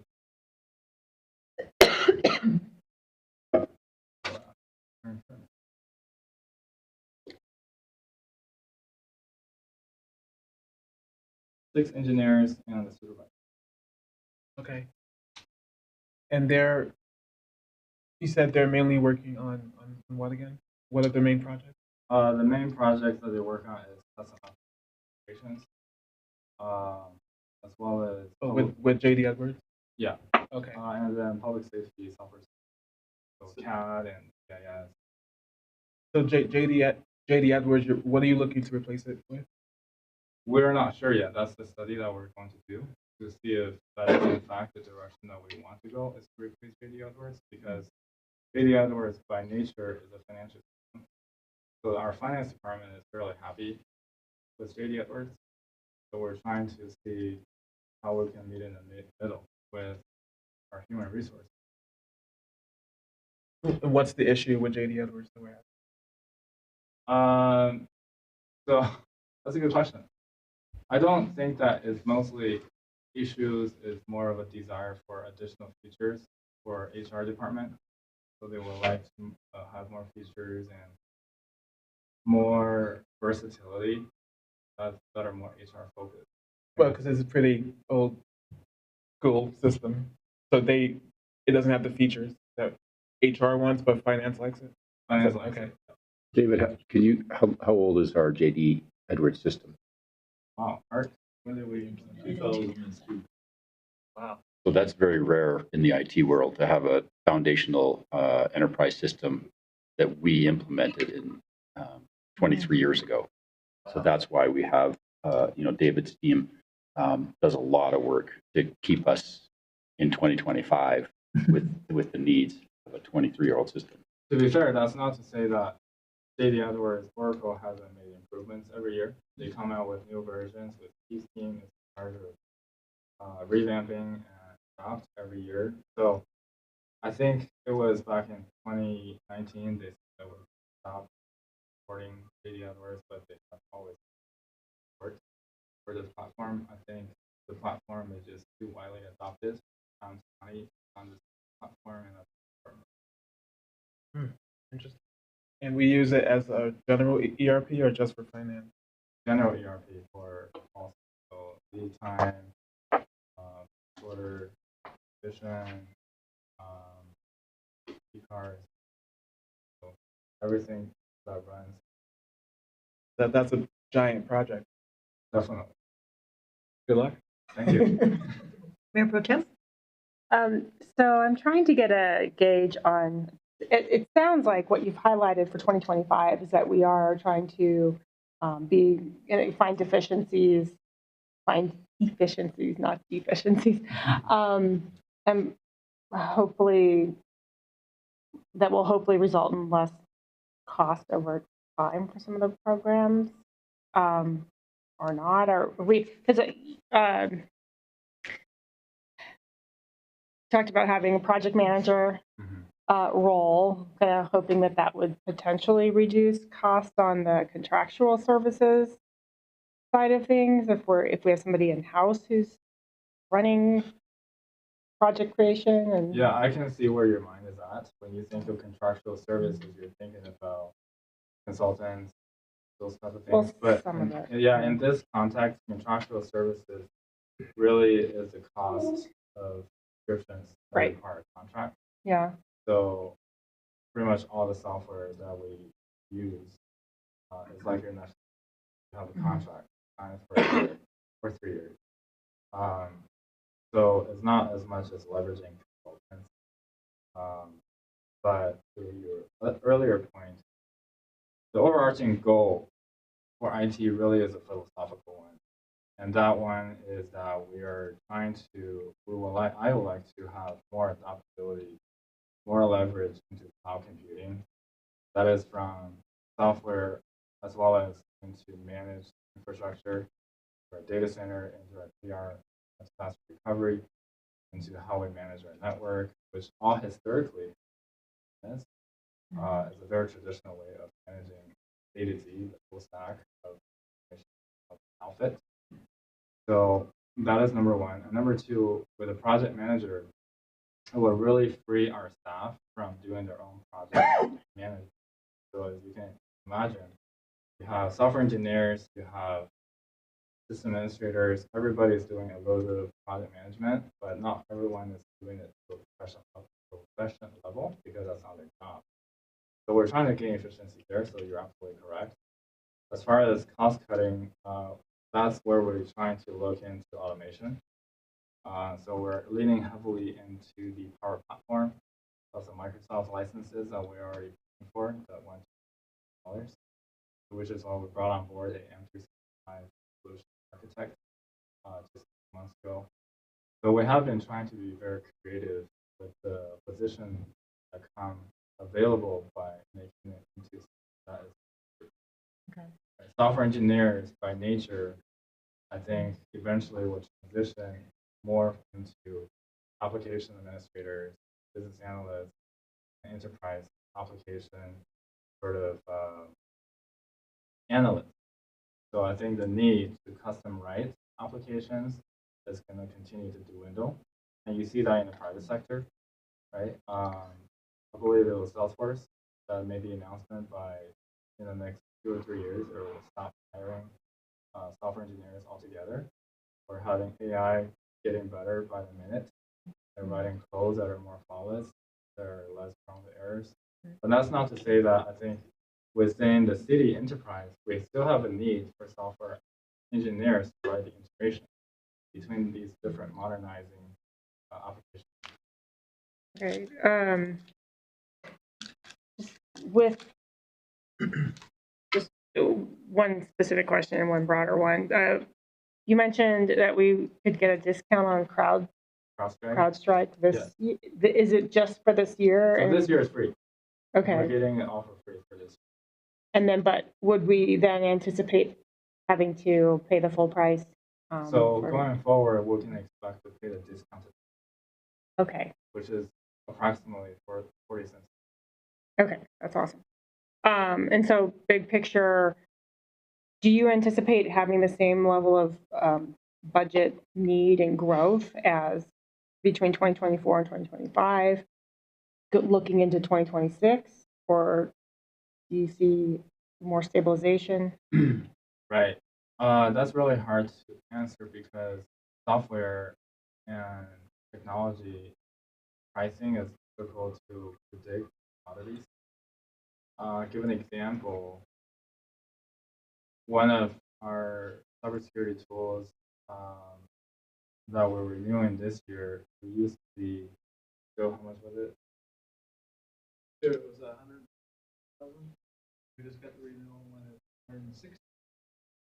Which is a significant jump. Usually we plan for 10% growth, which is 3% over inflation. So at a minimum, we can expect an increase year-over-year. I feel like we have price gouging when we get stuck with these bigger companies and we commit to these, does it, and I guess there's no way for like a multi-year contract with some of these, because I know, like, I'm just thinking about like Adobe, for Right. example, and it's just whatever it is that. Yeah, right. That's a good point. Right. And so multi-year does allow us to do a greater discount.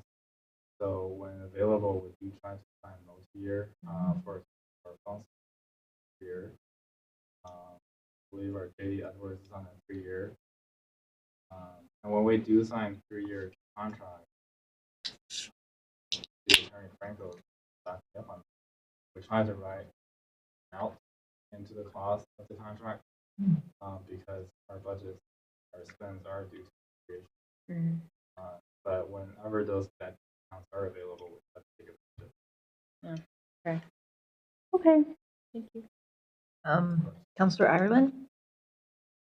Well, it looks like the budget is ballooning a little bit. Do you think that we could get some software engineers at some time because of AI? Some positions?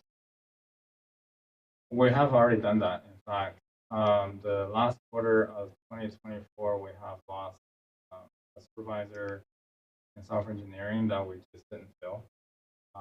We repurposed that to do other different frontline stuff. So I don't see our software engineering grow beyond the point today. And if we do see attrition, it will most likely be creatively repurposed.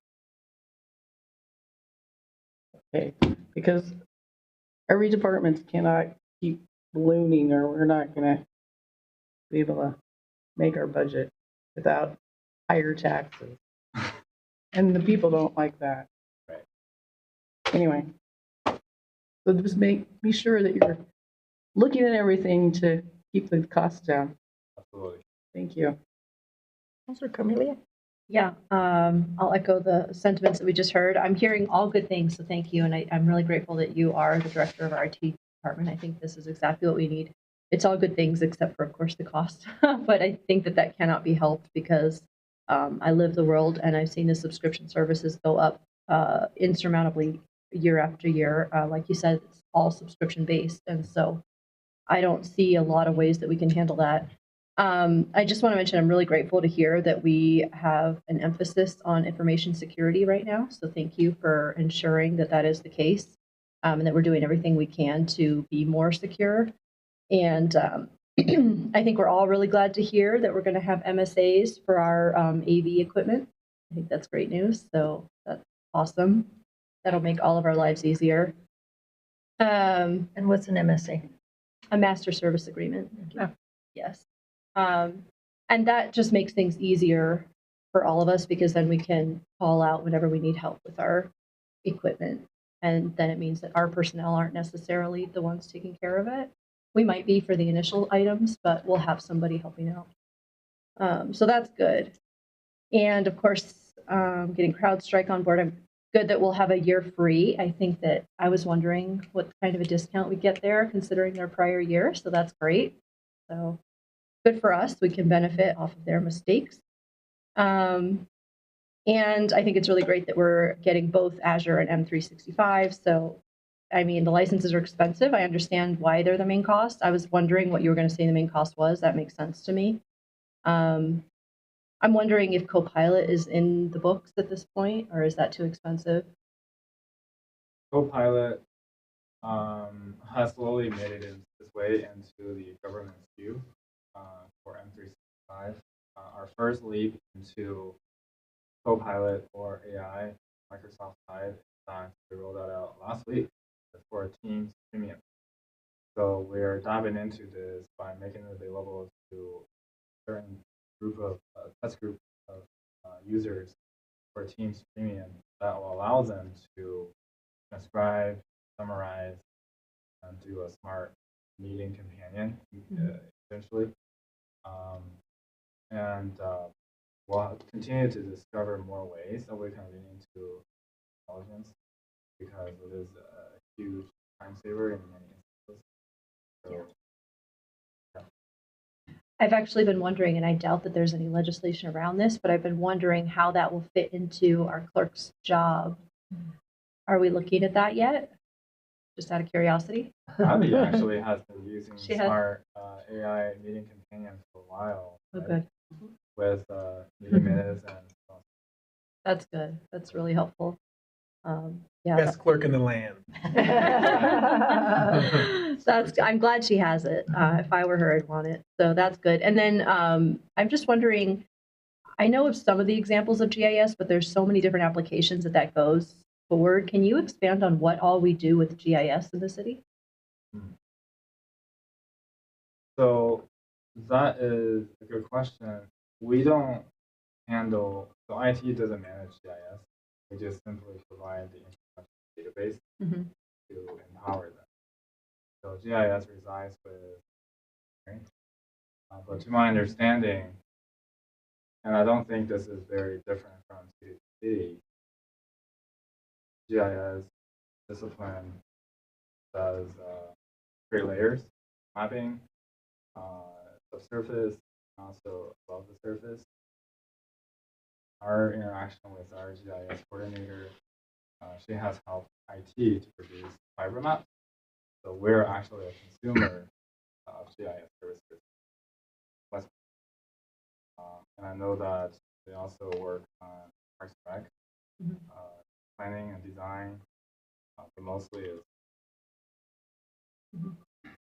That's really interesting. And I just asked that just because sometimes, not to put more burden of work on them, but sometimes we can use those services on some of the legislation that comes in, depending on what their workloads look like. You know, when we have some of the bills, like what does the city look like, where it can be implemented, depending on how, what's the word, fluid the applications are and what kind of overlays we can use on the maps. I just, working with the County of Jefferson, we did that sometimes.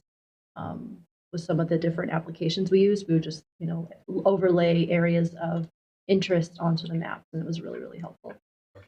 And then question, are we end of life or coming up end of life on any major infrastructure applications? We're coming up end of life for storage. So we just are moving forward with purchasing of several large stands, storage area network. Those appliances have been in place between 7 and 9 years, and they should be on a 4 to 5 year replacement cycle.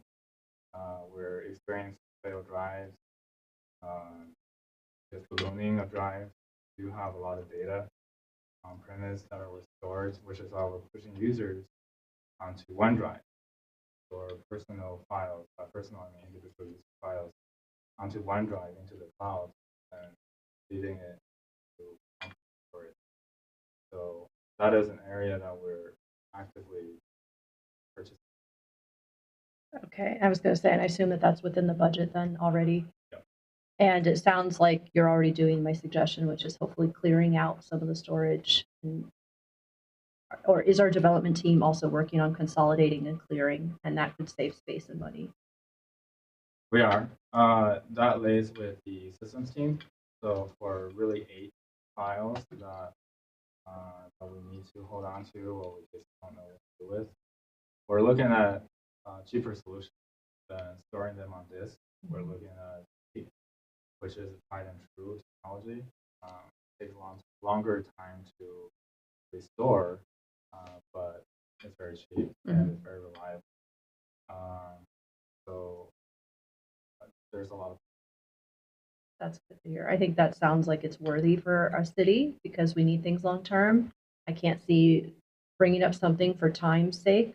That seems like a low risk item. Like we don't usually need things quickly. So. Right, especially files that hasn't been touched for. Right. Yeah. Thank you. Welcome. That's all right. Yeah, thank you for your presentation. It was very thorough, and yeah, thank you so much. You did a great job. And I'd just like to share, Councillor DeMott had an emergency at home that he needed to get to, so he apologizes. He had to leave, but, and during all of that, I don't know if you mentioned this, I saw in your presentation, in our background material, you're going to do a help desk? And is that just for internal or crazy counselors that can't figure something out or? Right, so we do now have a walk-up service desk that's in the lower level. What it used to be a park pass counter. Okay. So big shout out to Parks and Rec Department for letting us have that space. So that has been in place for a better part of 2024. It is available to all city employees from all locations. You can just walk up, get the staff 4 hours a day. Initially, we weren't sure if it was going to get used, but now I can confidently say that it is a lifesaver for a lot of our users because IT is located in it's a location that's not to a lot of colleges. So it's nice for our users to walk up and get. I think that we've gotten a lot of feedback on walk-up service. Great. Thanks for your presentation. Everything that you provided us was everything that I could think of was always on the slide. I'm thinking, oh, will they show this? And you did. So it was very, very helpful to see how you're broken up and what each department does. And thank you very much. Okay. Thank you. And I have to say, thanks to the two of you that changed and let us do the state planning legislation first, because we're much calmer now. Thank you. Have a great night. Thanks, Keith. That's the whole IT leadership team right there. I was wondering, where did the park walk up? Or the park service desk go? Where do you go? It's mostly at the recreation centers where they get notifications that's coming in, so that's where they try to get that. Just weren't getting much on the ground level of that desk. Yeah. Good question though for I know. Mr. Altenberger. You got a pre-question. Rec track. Now, Angie, bless her heart, still has capability to process payments, and we do get a few random walks, so we can still handle that, but really try focus.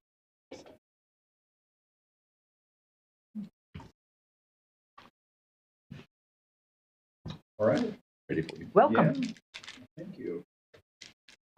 Mayor Pro Tem, City Council, Eric Otzelberger, Acting Parks, Rec, and Libraries Director. Thank you for the time this evening to take a little bit of journey through the PRL budget. Tim Lockmeyer, our Recreation Services Manager, is here. Amy Rhoda, our Library Services Manager. Our other two major divisions, each of those division managers have passes. One is on vacation in Mexico, and the other is at a conference in San Diego. Don't have a lot of sympathy, but they're well-deserved time off. So if core services and infrastructure is the musculoskeletal system of the city, PRL is the soul of this city. It's a differentiator. It's quality of life. Its services consistently receive the highest satisfaction ratings on the community survey. 1/3 of this 33.5 square mile city is PRL land.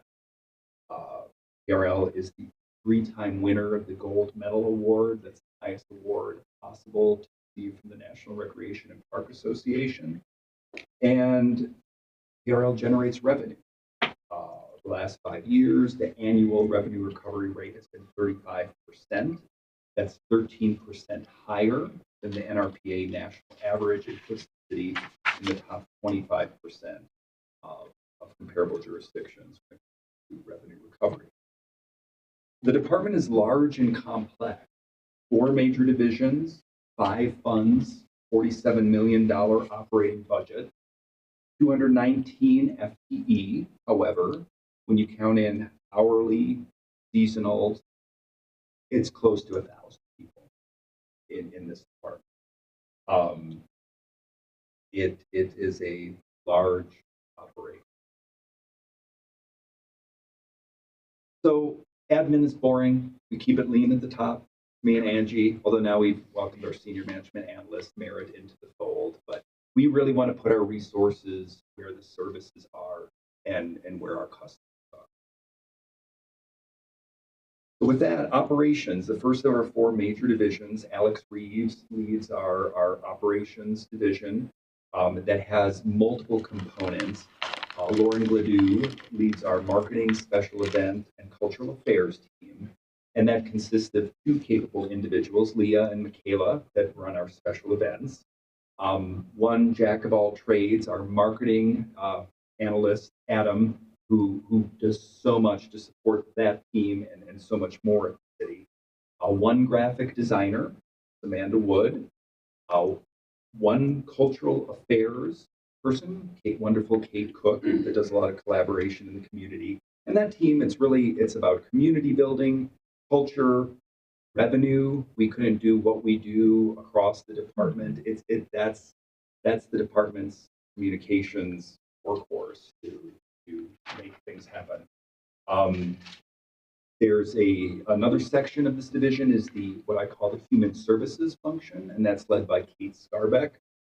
And there are 4 FTE as part of that. That includes Haley and Clay. Clay is finishing week 4, came to us in Denver where he did street outreach, so he hit the ground running. And we have 2 vacancies that we're recruiting for the navigators. So that's human services function. We have a 3-member planning and design team, and that's a landscape designer, landscape architect, and a construction project manager. Each of the 2 designer positions, they each have 5 major projects each, so kind of 10 major projects in the works there. And then GIS, we have embedded 1 FTE that takes care of asset management and all things spatial and collaborates with our central function in public works and utilities, and then an intern there that supports that function. So partnerships important for this division. North Metro Arts Alliance, Westminster Historical Society, get a lot done through relationships. Looking at the budget here, a major change coming into this year was 2 additional FTE, the 2 additional navigators, and an additional $1 million into human services for people experiencing homelessness. And but once again, as I highlighted, this is a very operations. It's a very diverse division. And looking at, here are some priorities moving forward for the group. I just want to highlight, special events, the growth there, and you've heard this before. Last year, close to 90,000 attendees at all of our special events, and just the complexities and especially around safety and some logistics that we're working on right now for 4th of July and other things is a considerable challenge. This team drives revenue. Without this team, that 35% revenue recovery would be difficult to achieve. And just want to give a shout out last year to the human services team. They permanently housed 64 people and provided 18 individuals with temporary housing and supported over 5,000 hotel room nights. Parks, Golf, and Open Space is our next major division, PGOS, as we affectionately refer to it. This is what you see across the city. 2,337 acres of parks, 64 parks, 3,818 acres of open space, Stanley Lake. The cost generally to maintain an acre of open space is $1,000 per acre, parkland $4,000 per acre, and golf, understandably, $15,000 per acre. A lot of capital projects are managed by this division in collaboration with planning and design. In the hopper, already underway or soon to be underway, close to $32 million worth of projects. That includes $6 million for phase 1 of England Park. Of course, Center Park in downtown. That's an $11 million all-in project. That's well underway. 1.9 million at Stratford Park, 1.4 million with McKay with improvements for this coming year with open space. Major 1.5 million related to irrigation. I didn't talk about return on investment with efficiencies on the irrigation projects. 1.3 million for 3 separate trails projects for open space. So in the money we have, there's over $5 million in public land dedication cash in lieu for uplands that will be kind of an early phase. So just a lot that hits that team there. So the team itself is 87 FTE. This is led by Lance Johnson, 31 years of service to the city. Hello to Lance if he's watching from San Diego right now. And seeing he's not here, I guess I can embarrass him. Lance is going to be inducted into the Colorado Golf Hall of Fame later this year, which is a massive, massive honor. I mean, he's done so much for the city and so much for the sport, and we'll of course play that up as it comes along. But just appreciate his leadership. We're a major thing this division's doing. You might have heard me talk about it in the PRL Vision Plan, is moving to a district model. April 1st, we believe we can, making the best use of what we have, we can gain some efficiencies. Basically 6 districts in the city, 4 geographical districts. Stanley Lake is its own thing, and Westminster Hills is its own thing, just because of the magnitude of that. But this division, 4 superintendents, so there are 4 sections. Chris Johnson leads our Parks and Golf section. That includes 18 FTE with the 2 golf courses, with Legacy and Walnut Creek, and then 11 FTE across our greenhouse and one of our parks districts. Blake Ramsey leads our parks horticulture and soon to be our planning and design group. That's 30 FTE. That includes park staff, contract management oversight, mechanics, playground safety, a lot of the irrigation specialists, and seasonals. Seasonals are a big part of what we do kind of across the board. Our 3rd division, Joe Reale leads that. That's our open space and forestry division. 8 FTE.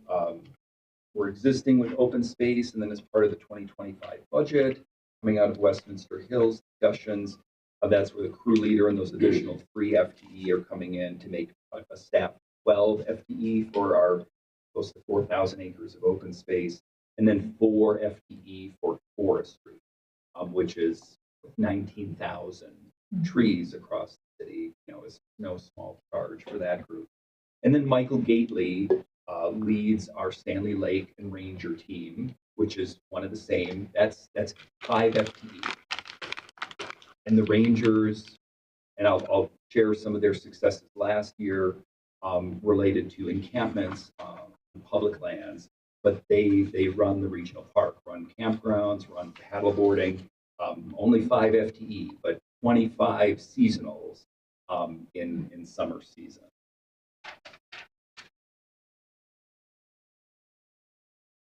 So here are a few priorities for 2025, but a couple big things I just want to highlight. On the revenue side of things, 2024 was a banner year for golf, 6.7 million in revenue. That was a $1 million increase from 2023. Total rounds approaching 100,000. The total number of rounds, 97,539. That was an over 8,000 increase from the previous year. And then with our Rangers, and I know we'll be talking more about this and reflecting on the discussion on Saturday. Last year, they worked 122 new camps on PRL, public-owned property.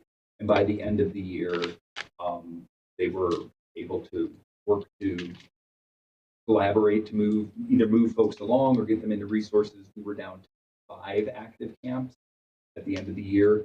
They issued 65 trespass orders. Those are civilian trespass orders, so it's not criminal. And our colleagues at the police department had to assist on 10 of those 122 when there were warrants issues. of overall cases there. Library. So our wonderful library staff led by Amy, 42 FTE between College Hill and Irving Street.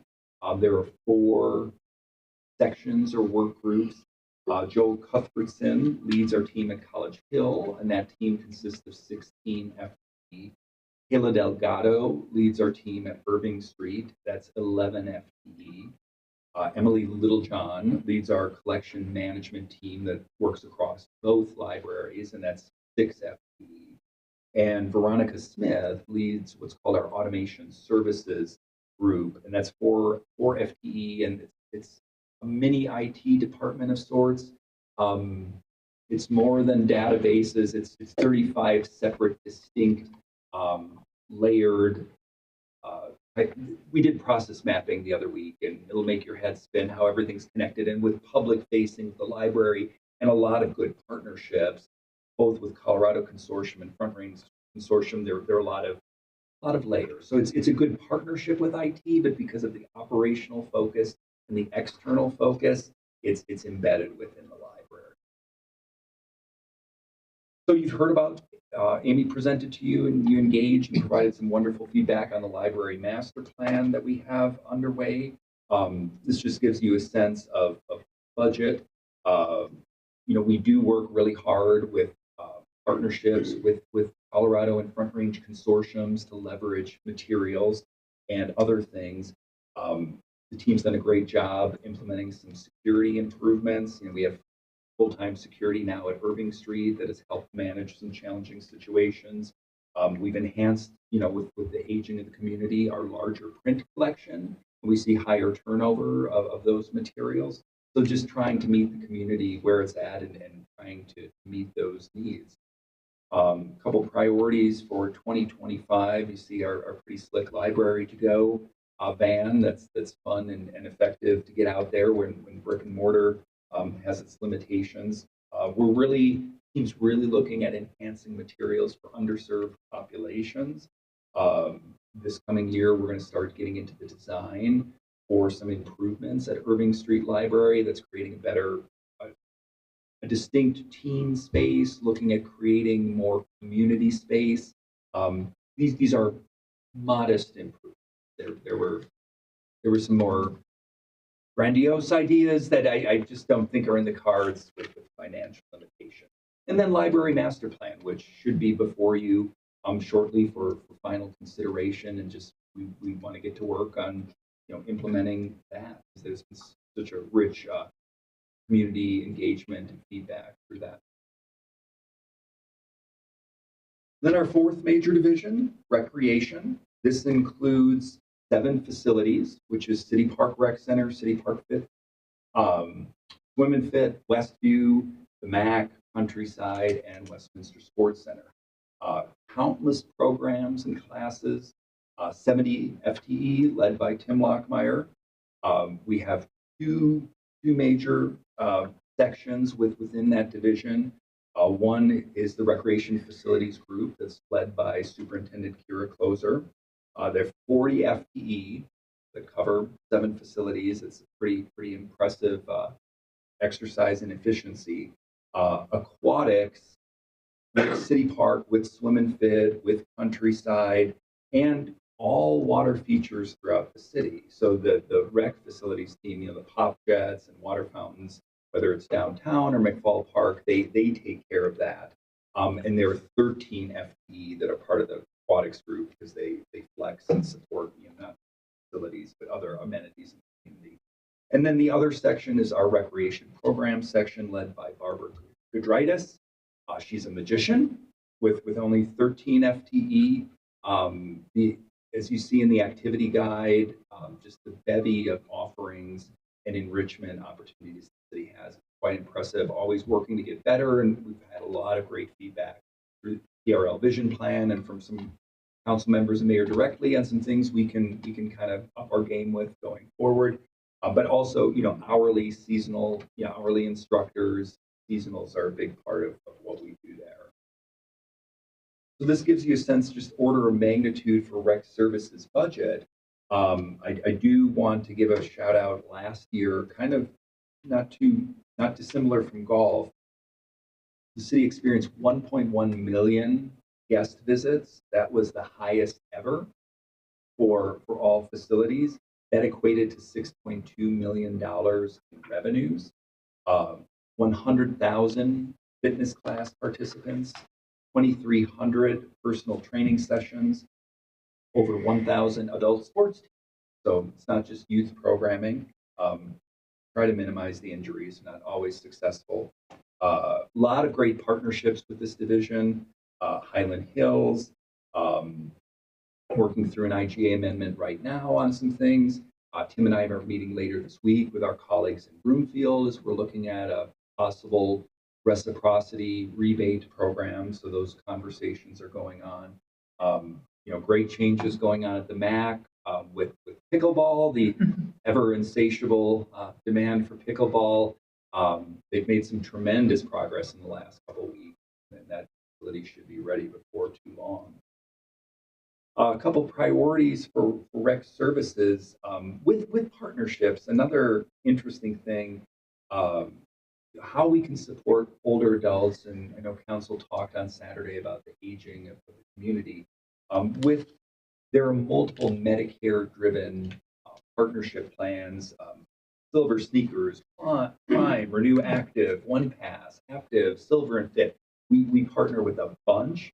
The punchline is last year we had 1,471 new Medicare fitness passes applied for, which brought our total to 11,231 guests using those Medicare plans, and that equated to 176,098 visits. And for the city, roughly $465,000 in revenue. And I've talked a lot about revenue. Scholarships are also a part of what we do. We don't want anyone to be turned away for an inability to pay. The team provided 1,625 program scholarships last year. That's pretty impactful and substantive. 357 reduced rate facility passes for families and individuals. And then newish was our military passes, and the team did 199 of those facility passes and roughly 3,000 daily passes. So that just gives you a sense of some usage there, but that's kind of the overarching snapshot of the department. And with that, I welcome your question. Mayor Pro Tem. Thank you. That was helpful to have all, I forget how many divisions there are. So it kept going on. I guess two questions. One, do we get grants from the state to run any of our programs? Yes. So the Colorado State Lottery and Conservation Trust Fund is kind of a built-in revenue source in just their allotments to outdoor recreation, kind of the mission of the Colorado Lottery. I was going to look, I have just in this last year, 2.3 million that we spent of Conservation Trust Fund, through the state lottery. So that's a biggie for us. A lot of the grants are more county, like Adams County Open Space, Jeffco Open Space. We have the attributable shares that are the directed revenues, but then there is also that opportunity for the grant competitions. Our forestry team recently received a small, modest grant from Adams County for that. There's some partnerships we do with a thing called the Youth Corps that has some tie-ins. So yeah, it is something we're mindful of, but I think as pressures and core service concerns, kind of put more pressures on the city, a full service city, grant opportunities are something we need to be more mindful of. Okay, that's just been our earlier study session item, potentially limiting our ability to get grants if we don't act on some of our requirements from the state. I don't know if that impacts the work or the program. Like, I know some of the grants that you get are more specific to a project, like a tangible capital project, but running cool programs that involve youth or support seniors, and that's a little more painful too. Yeah, to my knowledge, I don't believe, I mean, the most substantive thing that, quite frankly, we count on is that conservation trust fund. I mean, through the Colorado State Lottery. I haven't heard that that's tied in as a potential penalty of non-compliance. Good to. But it's project, anything that's standalone though, Mayor Pro Tem, is project based, so it's not baked into our own operation maintenance Okay. costs.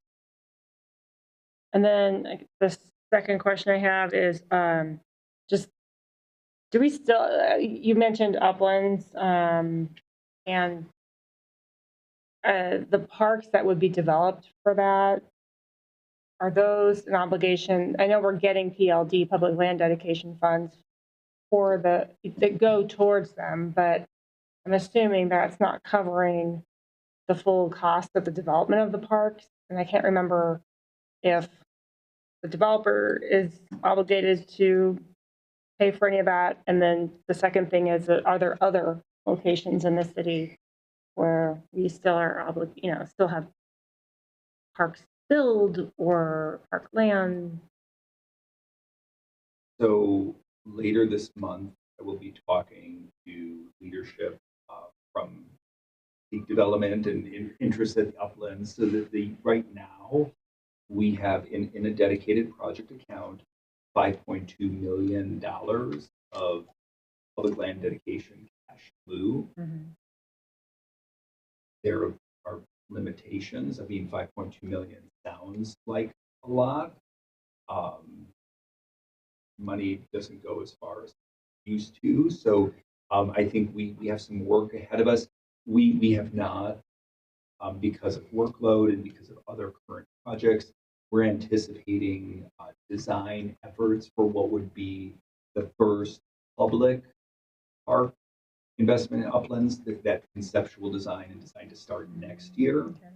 So we'll be, and as far as location of, for project as large as the uplands, what occurs where, we have some work ahead of us to define things. There aren't, beyond the exactions through the entitlement process, additional obligations outright. However, if certain amenities are desired that might not, and I don't want to, once again, we haven't begun any conceptual design, but there's going to have to be an expectation management and, like any projects, value engineering when we get down the road, what's in the scope or what is.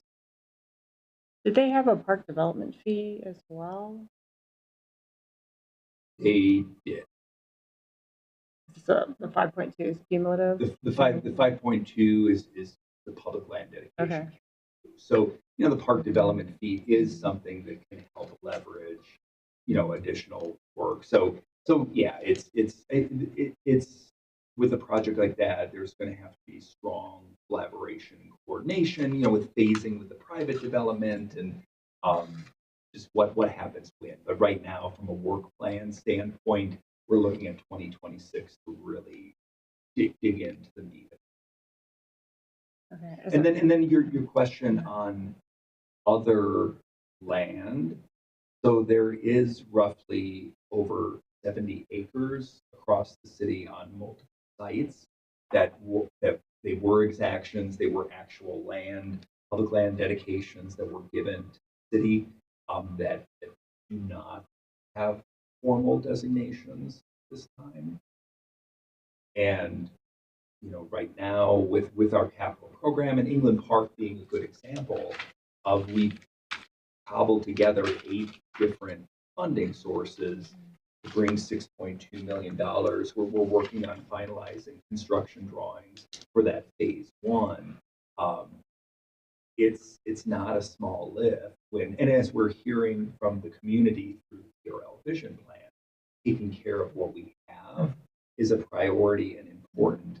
So, it's there's going forward, there's a balance and a challenge here between new and existing. And, we, with, as council talked about a little bit on Saturday, streets, public safety, infrastructure, good thing, PRL with dedicated revenue sources that have to be used for parks or recreation or like conservation trust fund, the libraries, depending on the given year, there's about 6 to 8 million for PRL specific projects. But beyond that, with the other kind of more bread and butter infrastructure needs, that's something that I think is going to be a challenge moving forward. Anyone else? That's right. So I want to talk about the golf. Is that making money above and beyond what we're putting into it, the million, or no? Yes. It is. Yeah. So with all the people we pay out there and everything, is it making money? It is the challenge with the golf courses have always been if you remove debt.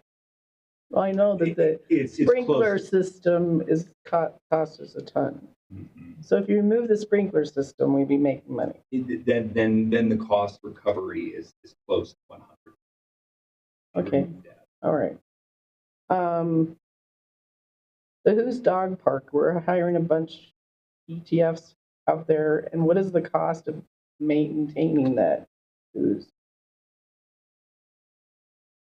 Well, if I don't have a specific accounting, but if you're looking at across the system, it's about $1,000 per acre, and what do we have? Roughly 1,000 acres. So what are as far as O&M? So what are the new people going to be doing out there? Well, the new people are actually going to be applied. They're going to be working at Westminster Hills, but actually also working across the system, as far as trash, weed control, vegetation, minor forestry activities with the guidance of the city forester. Really, one of the challenges for the department has been over the years, since the city was working towards 15%, its 15% goal of open space acquisition, achieved that. And I was just looking the other night at the 2014 open space stewardship plan, and I was quite involved with that. And that was sort of the philosophical shift from acquisition to let's take care and enhance what we have, whether it's weed control, revegetation, enhancing trails.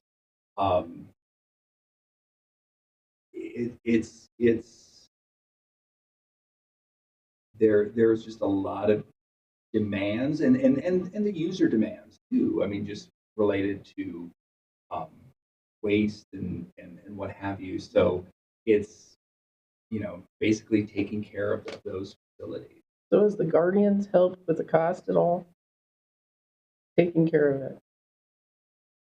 What we're hoping to do this year is create an enhanced volunteer program at Westminster Hills that we're calling kind of, which would have actual training and just have a little more. We have a wonderful open space volunteer program, Hayden Parish, that leads that for us. Just a couple weeks ago had a celebration event, but I think there's an opportunity there to leverage, as the city's done in other areas, its volunteer resources to be realistic on the staffing resources. So hopefully, this volunteer ambassador program out there, and that's something we're just doing. It's not part of this area management plan, because that's more on, okay, what's the ultimate trails alignment? What's our ultimate parking strategy?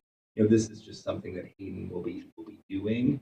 So hopefully we can leverage that passion and enthusiasm to help take care of that amenity. Because we're just adding ETFs and our city isn't growing. So my problem is we never cut people as scenes in our city. We just add more people. And if there's places we can cut, we should try to do it because we can't just, if we were running a business, we could not keep functioning like adding, more money to the budget every year. No, Counselor, and I understand, and maybe a good just current anecdote is, and then when we talk about capital funding, or take uplands and public land dedication, and what are we not doing with the park? Yeah, the capital funding is a challenge, but quite frankly, I'm more worried about what is the level of service. You choose what the level of service is, and what do we have to maintain it. So take City Center Park in downtown, or Center Park. We're going to be bringing that online. No new FTE for that. We've done calculations as far as, because of what that park is, this level of service, it's going to basically add, we have 2.5 FTE equivalent right now, kind of taking care of things in downtown. We'll go to 5, so basically double that. And we're just going to absorb it. We have to absorb.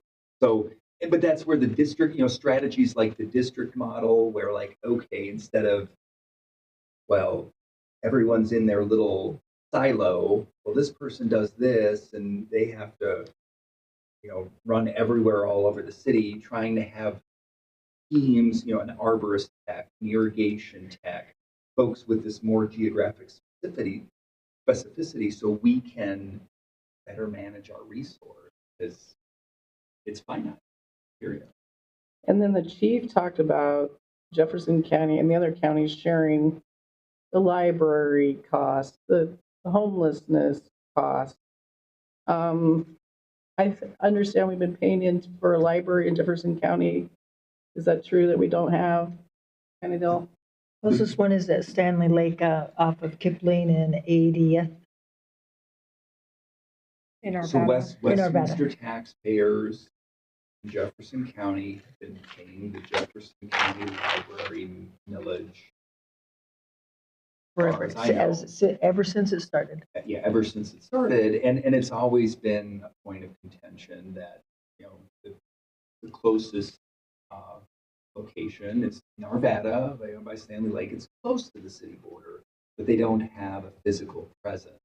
And Amy and I are hoping, in the near future here, with an opportunity that may present itself, to try to explore some, even if it's modest, partnership effort with them to leverage limited resource, because with the finite resource we have right now with Irving Street Hill, it's tough to imagine doing something else without cannibalizing the existing resource, and we don't want to do that. So we're gonna try to open the door with Jefferson County. Is there any way to put that on the ballot to get rid of that mill levy towards their library? Just saying. Everybody would have to vote on it in Yeah. Jeffco, not just us. Oh, just Jeffco or Adams County could. Would it be just a Jeffco ballot measure? Yes. Okay. Yeah. Call it taxation without circulation. Oh, and there was one more thing. So you have 13 employees that take care of the water features. No, that includes lifeguard. Lifeguards. So how many take care of the water features? So we have 2.5 hydro system specialists, and they are phenomenal when it comes to, pools are great because they're revenue generators.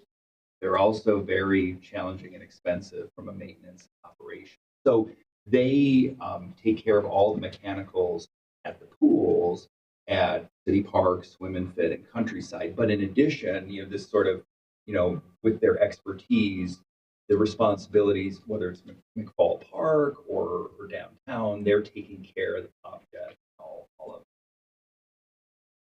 yeah, it's just that aquatics, it includes the lifeguards and kind of the. All right, thank you. Councilor Carmelia? All right. Well, I just want to say my nieces keep those lifeguards very busy when we're there, so I'm glad they're there. Thank you. Counselor Ireland, you ended up asking all the questions I was going to ask, so that's good. I have a couple extras, but I did want to know, do the golf courses break even? It sounds like almost. And then you went through the others as well. The digital data mapping, what is that? I just wanted more info. We mentioned digital data mapping that some of the workers in PRL do. What is that? What's it for? So that getting into asset management for irrigation has been the big focus because water's resource, water's cost with a lot of the capital improvements we've done. So spatial layers and where there are valves, where they're like a lot of things over the decades, systems and certain equipment, it was institutional knowledge that was passed down. Maybe there were some as-built somewhere, or maybe this person. So Scott Brooks, who's our GIS spatial analyst, has been working really hard and working with frontline staff to actually. It's baby steps, but with asset management, kind of documenting when they're doing something, whether it's preventative maintenance or routine maintenance, and just so we're gaining better data and understanding. This isn't the criticality, right, of water distribution or wastewater, but it's still important. And if we're walking the walk with trying to make the best of what we have, it's and even with on their phones, and they're putting in data. So we're and then we're having spatial representation of that. And then what's actually more important are the data tables underneath there. So we're that communication and collaboration. It's that ultimate goal of true asset. That's fantastic. That's good that we're doing that. I think it's good to be ahead of it. I think some cities don't always know what's under the ground, so I'm glad we're doing that. Let's see. If I remember correctly, last year we said we were short about 6 rangers, and so what I've heard is that we've added about 3.5 or 4, if you count the supervisor. Are we still short or planning to add any more people there? There are no immediate plans on that. From a resource perspective, and what I'm trying to wrap my head around is with, and as you may know or recall, there in the past the police department had post-certified, and it used to be 2 patrol officers that were dedicated to PRL lands.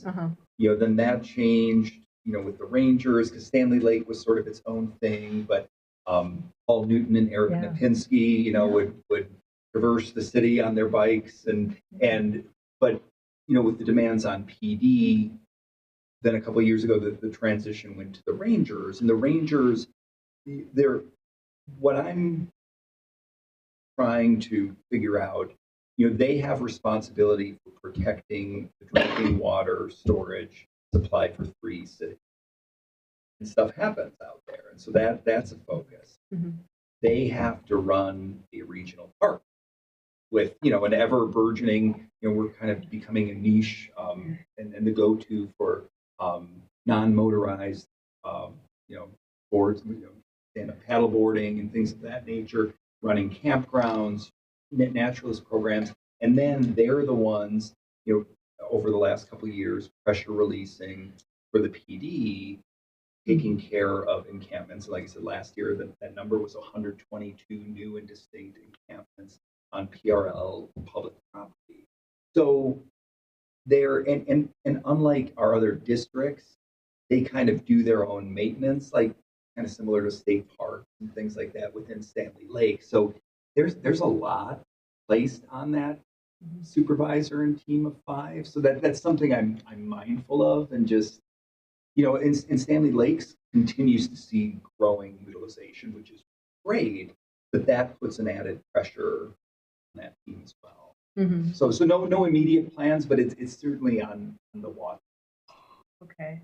And then that brings me to phase 2 security audit at Stanley. What is that? So there have been some recent improvements with fencing, with security cameras, through coordination with our partners in Public Works and Utilities and the Stanley Lake Operating Committee, which includes Fulton and North Glen. We've had briefings and advisement by Homeland Security with some tangible capital improvements that have been done. But like many things, you get this bevy of recommendations, but capital funding is limited. So it's just continuing to implement some of those security improvements. Another item that it's recent, and I'll just share just for general awareness. This is very, very early on, but I participated in a meeting last week that the SLOC committees hosted, where they're looking at the possibility of raising the spillway, raising the dam, because there's storage capacity that's not being used at Stanley. It's a rough order of magnitude estimated to be a $10 million project. So this is just very conceptual. However, the modeling of what that does during high water times to some current recreation areas would be quite impactful.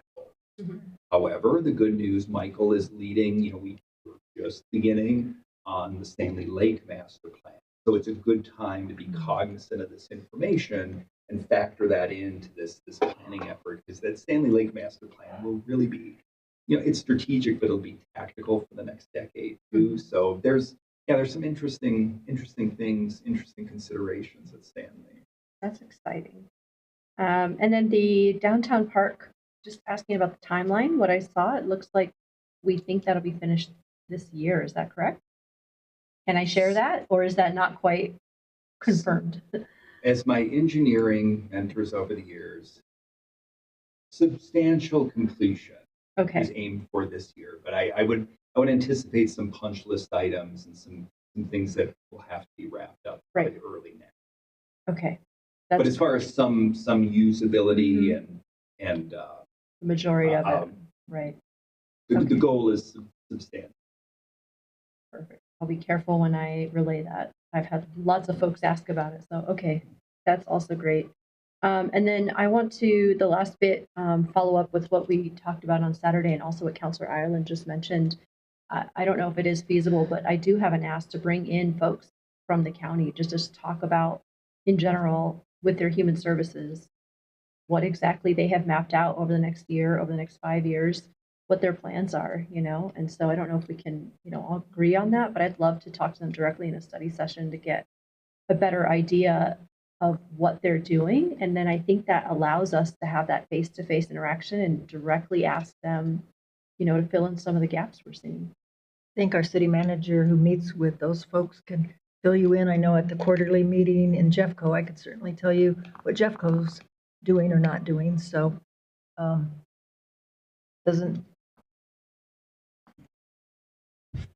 That's a no. Well, if they were doing something, we'd have something to talk about. That's also true. I guess my point is, I don't know how else to say it. Yeah, that's also true. I guess my point is I'd love to have a topic like on this, or I mean, a study session. You'd like to ask them why they're not doing anything. I'd like the opportunity at our quarterly meetings. If you tune into those, that's talked about regularly, and the cities talk about what they're trying to do. And if it's helpful, Councillor Kate Scarbeck, who leads our efforts, we can share what data we have. When I mentioned the over 60 families where this team at the city actually, and it's no easy order facilitated permanent housing. I can just share that was 4 times the success rate for caseworkers with one of our. That's amazing, but also disappointing. Yeah. So I did have a question there as well. Is there a way to put a dollar to that and what that saves us per person that we have managed to permanently house in terms of vouchers or hotels, or just an estimated? Is that something we can create? I could certainly, I'd have to circle back. Kate and Alex see if there's some Yeah, just you know, something. commonly applied methodology that Right. cost avoidance. I think that that's good to share out. Thank you so much. And then I just want to say, I think that these, getting these in-depth budget discussions on the table like this are really, really helpful. It really gives us such a great idea of what projects are coming and what all the challenges and obstacles are that you're dealing with right now. It really helps me have a better understanding of and how to answer questions from the community. So thank you. Great. Good job. Thank you. Thank you so much. Thank you so much. My favorite department. You guys are awesome. My only question is related to cultural programming at the libraries. If you can give any, and you don't have to answer this now, it's pretty late. You can just send an email as to the existing. That's how you want to enhance it. So I'm curious what all the existing is, and then what the enhancement plans are, and the dollar values on that too. Because one of the complaints I get, not commonly but often related to libraries, is the cultural programming and the gap, because it's placed in areas that are high Latino population, but not much programming there for that demo. So I'm curious, just as much detail as you can as to what that will look like and what the enhancement. For me, Saturday you mentioned, but we may have different people listening tonight. We had the point of time the last week of January, and what was our count? So the point in time, 105. And that was for the people they came in contact with that are unhoused. Parking. I saw on Facebook that we had people parking in the bike lane on Sims on the east side of the street. We can't forget that neighborhood with everything that I heard from that whole study and task force group. I don't know what we're doing to make sure that's not happening, or if we need to do something because it is happening, but people were self-sharing on Facebook and sharing this, it's crowded right now, come at a different time, or they were trying to get the word out, but they showed a picture of this lineup of cars in the bike lane on Sims. So just to make you aware of that.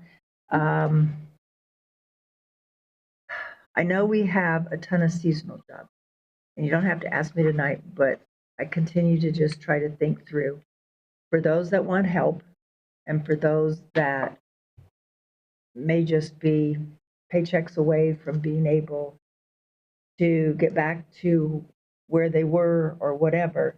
Do we, thinking ahead to summer, do we have seasonal jobs that we could offer?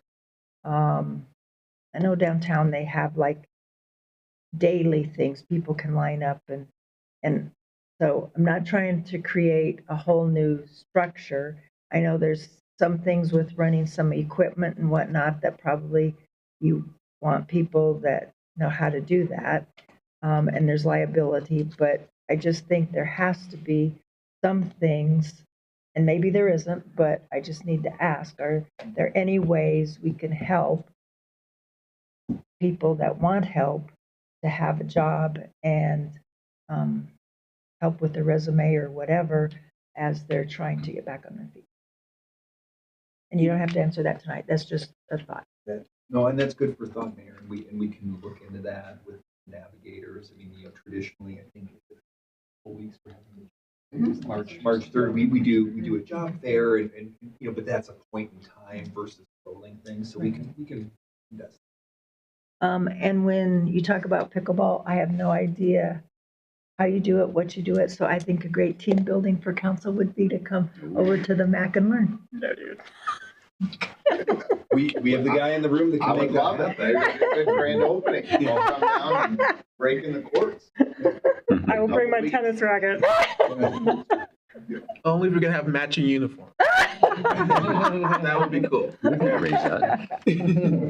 Thank you. Just say the word, we'll make it happen. I think they just did. Yeah. Your report was, I agree. These have been everything I've dreamed of, that we have such a good picture taking the time to hear from each department. When we get that budget, it just will make a whole lot of difference in how we see it. We know where to look if we have some questions about something. So I can't thank, and I know that others have left, but and some have already presented, but they've done a wonderful job. You've had great questions, people thinking, and just thanks for the time that you put in to help us understand. Can I ask one more question? I forgot this one. 6 months ago, I asked about when we'll see the maintenance plan for the Westminster Hills Dog Park. And I was told 1 year. I was flabbergasted. So are we still getting that in June? And that maintenance plan in tight collaboration with the Guardians? Is that all still happening? So it's all happening. Procurement policies make things run a little slower at times than we would like, but the actual request for proposals is closing in a little under 2 weeks here.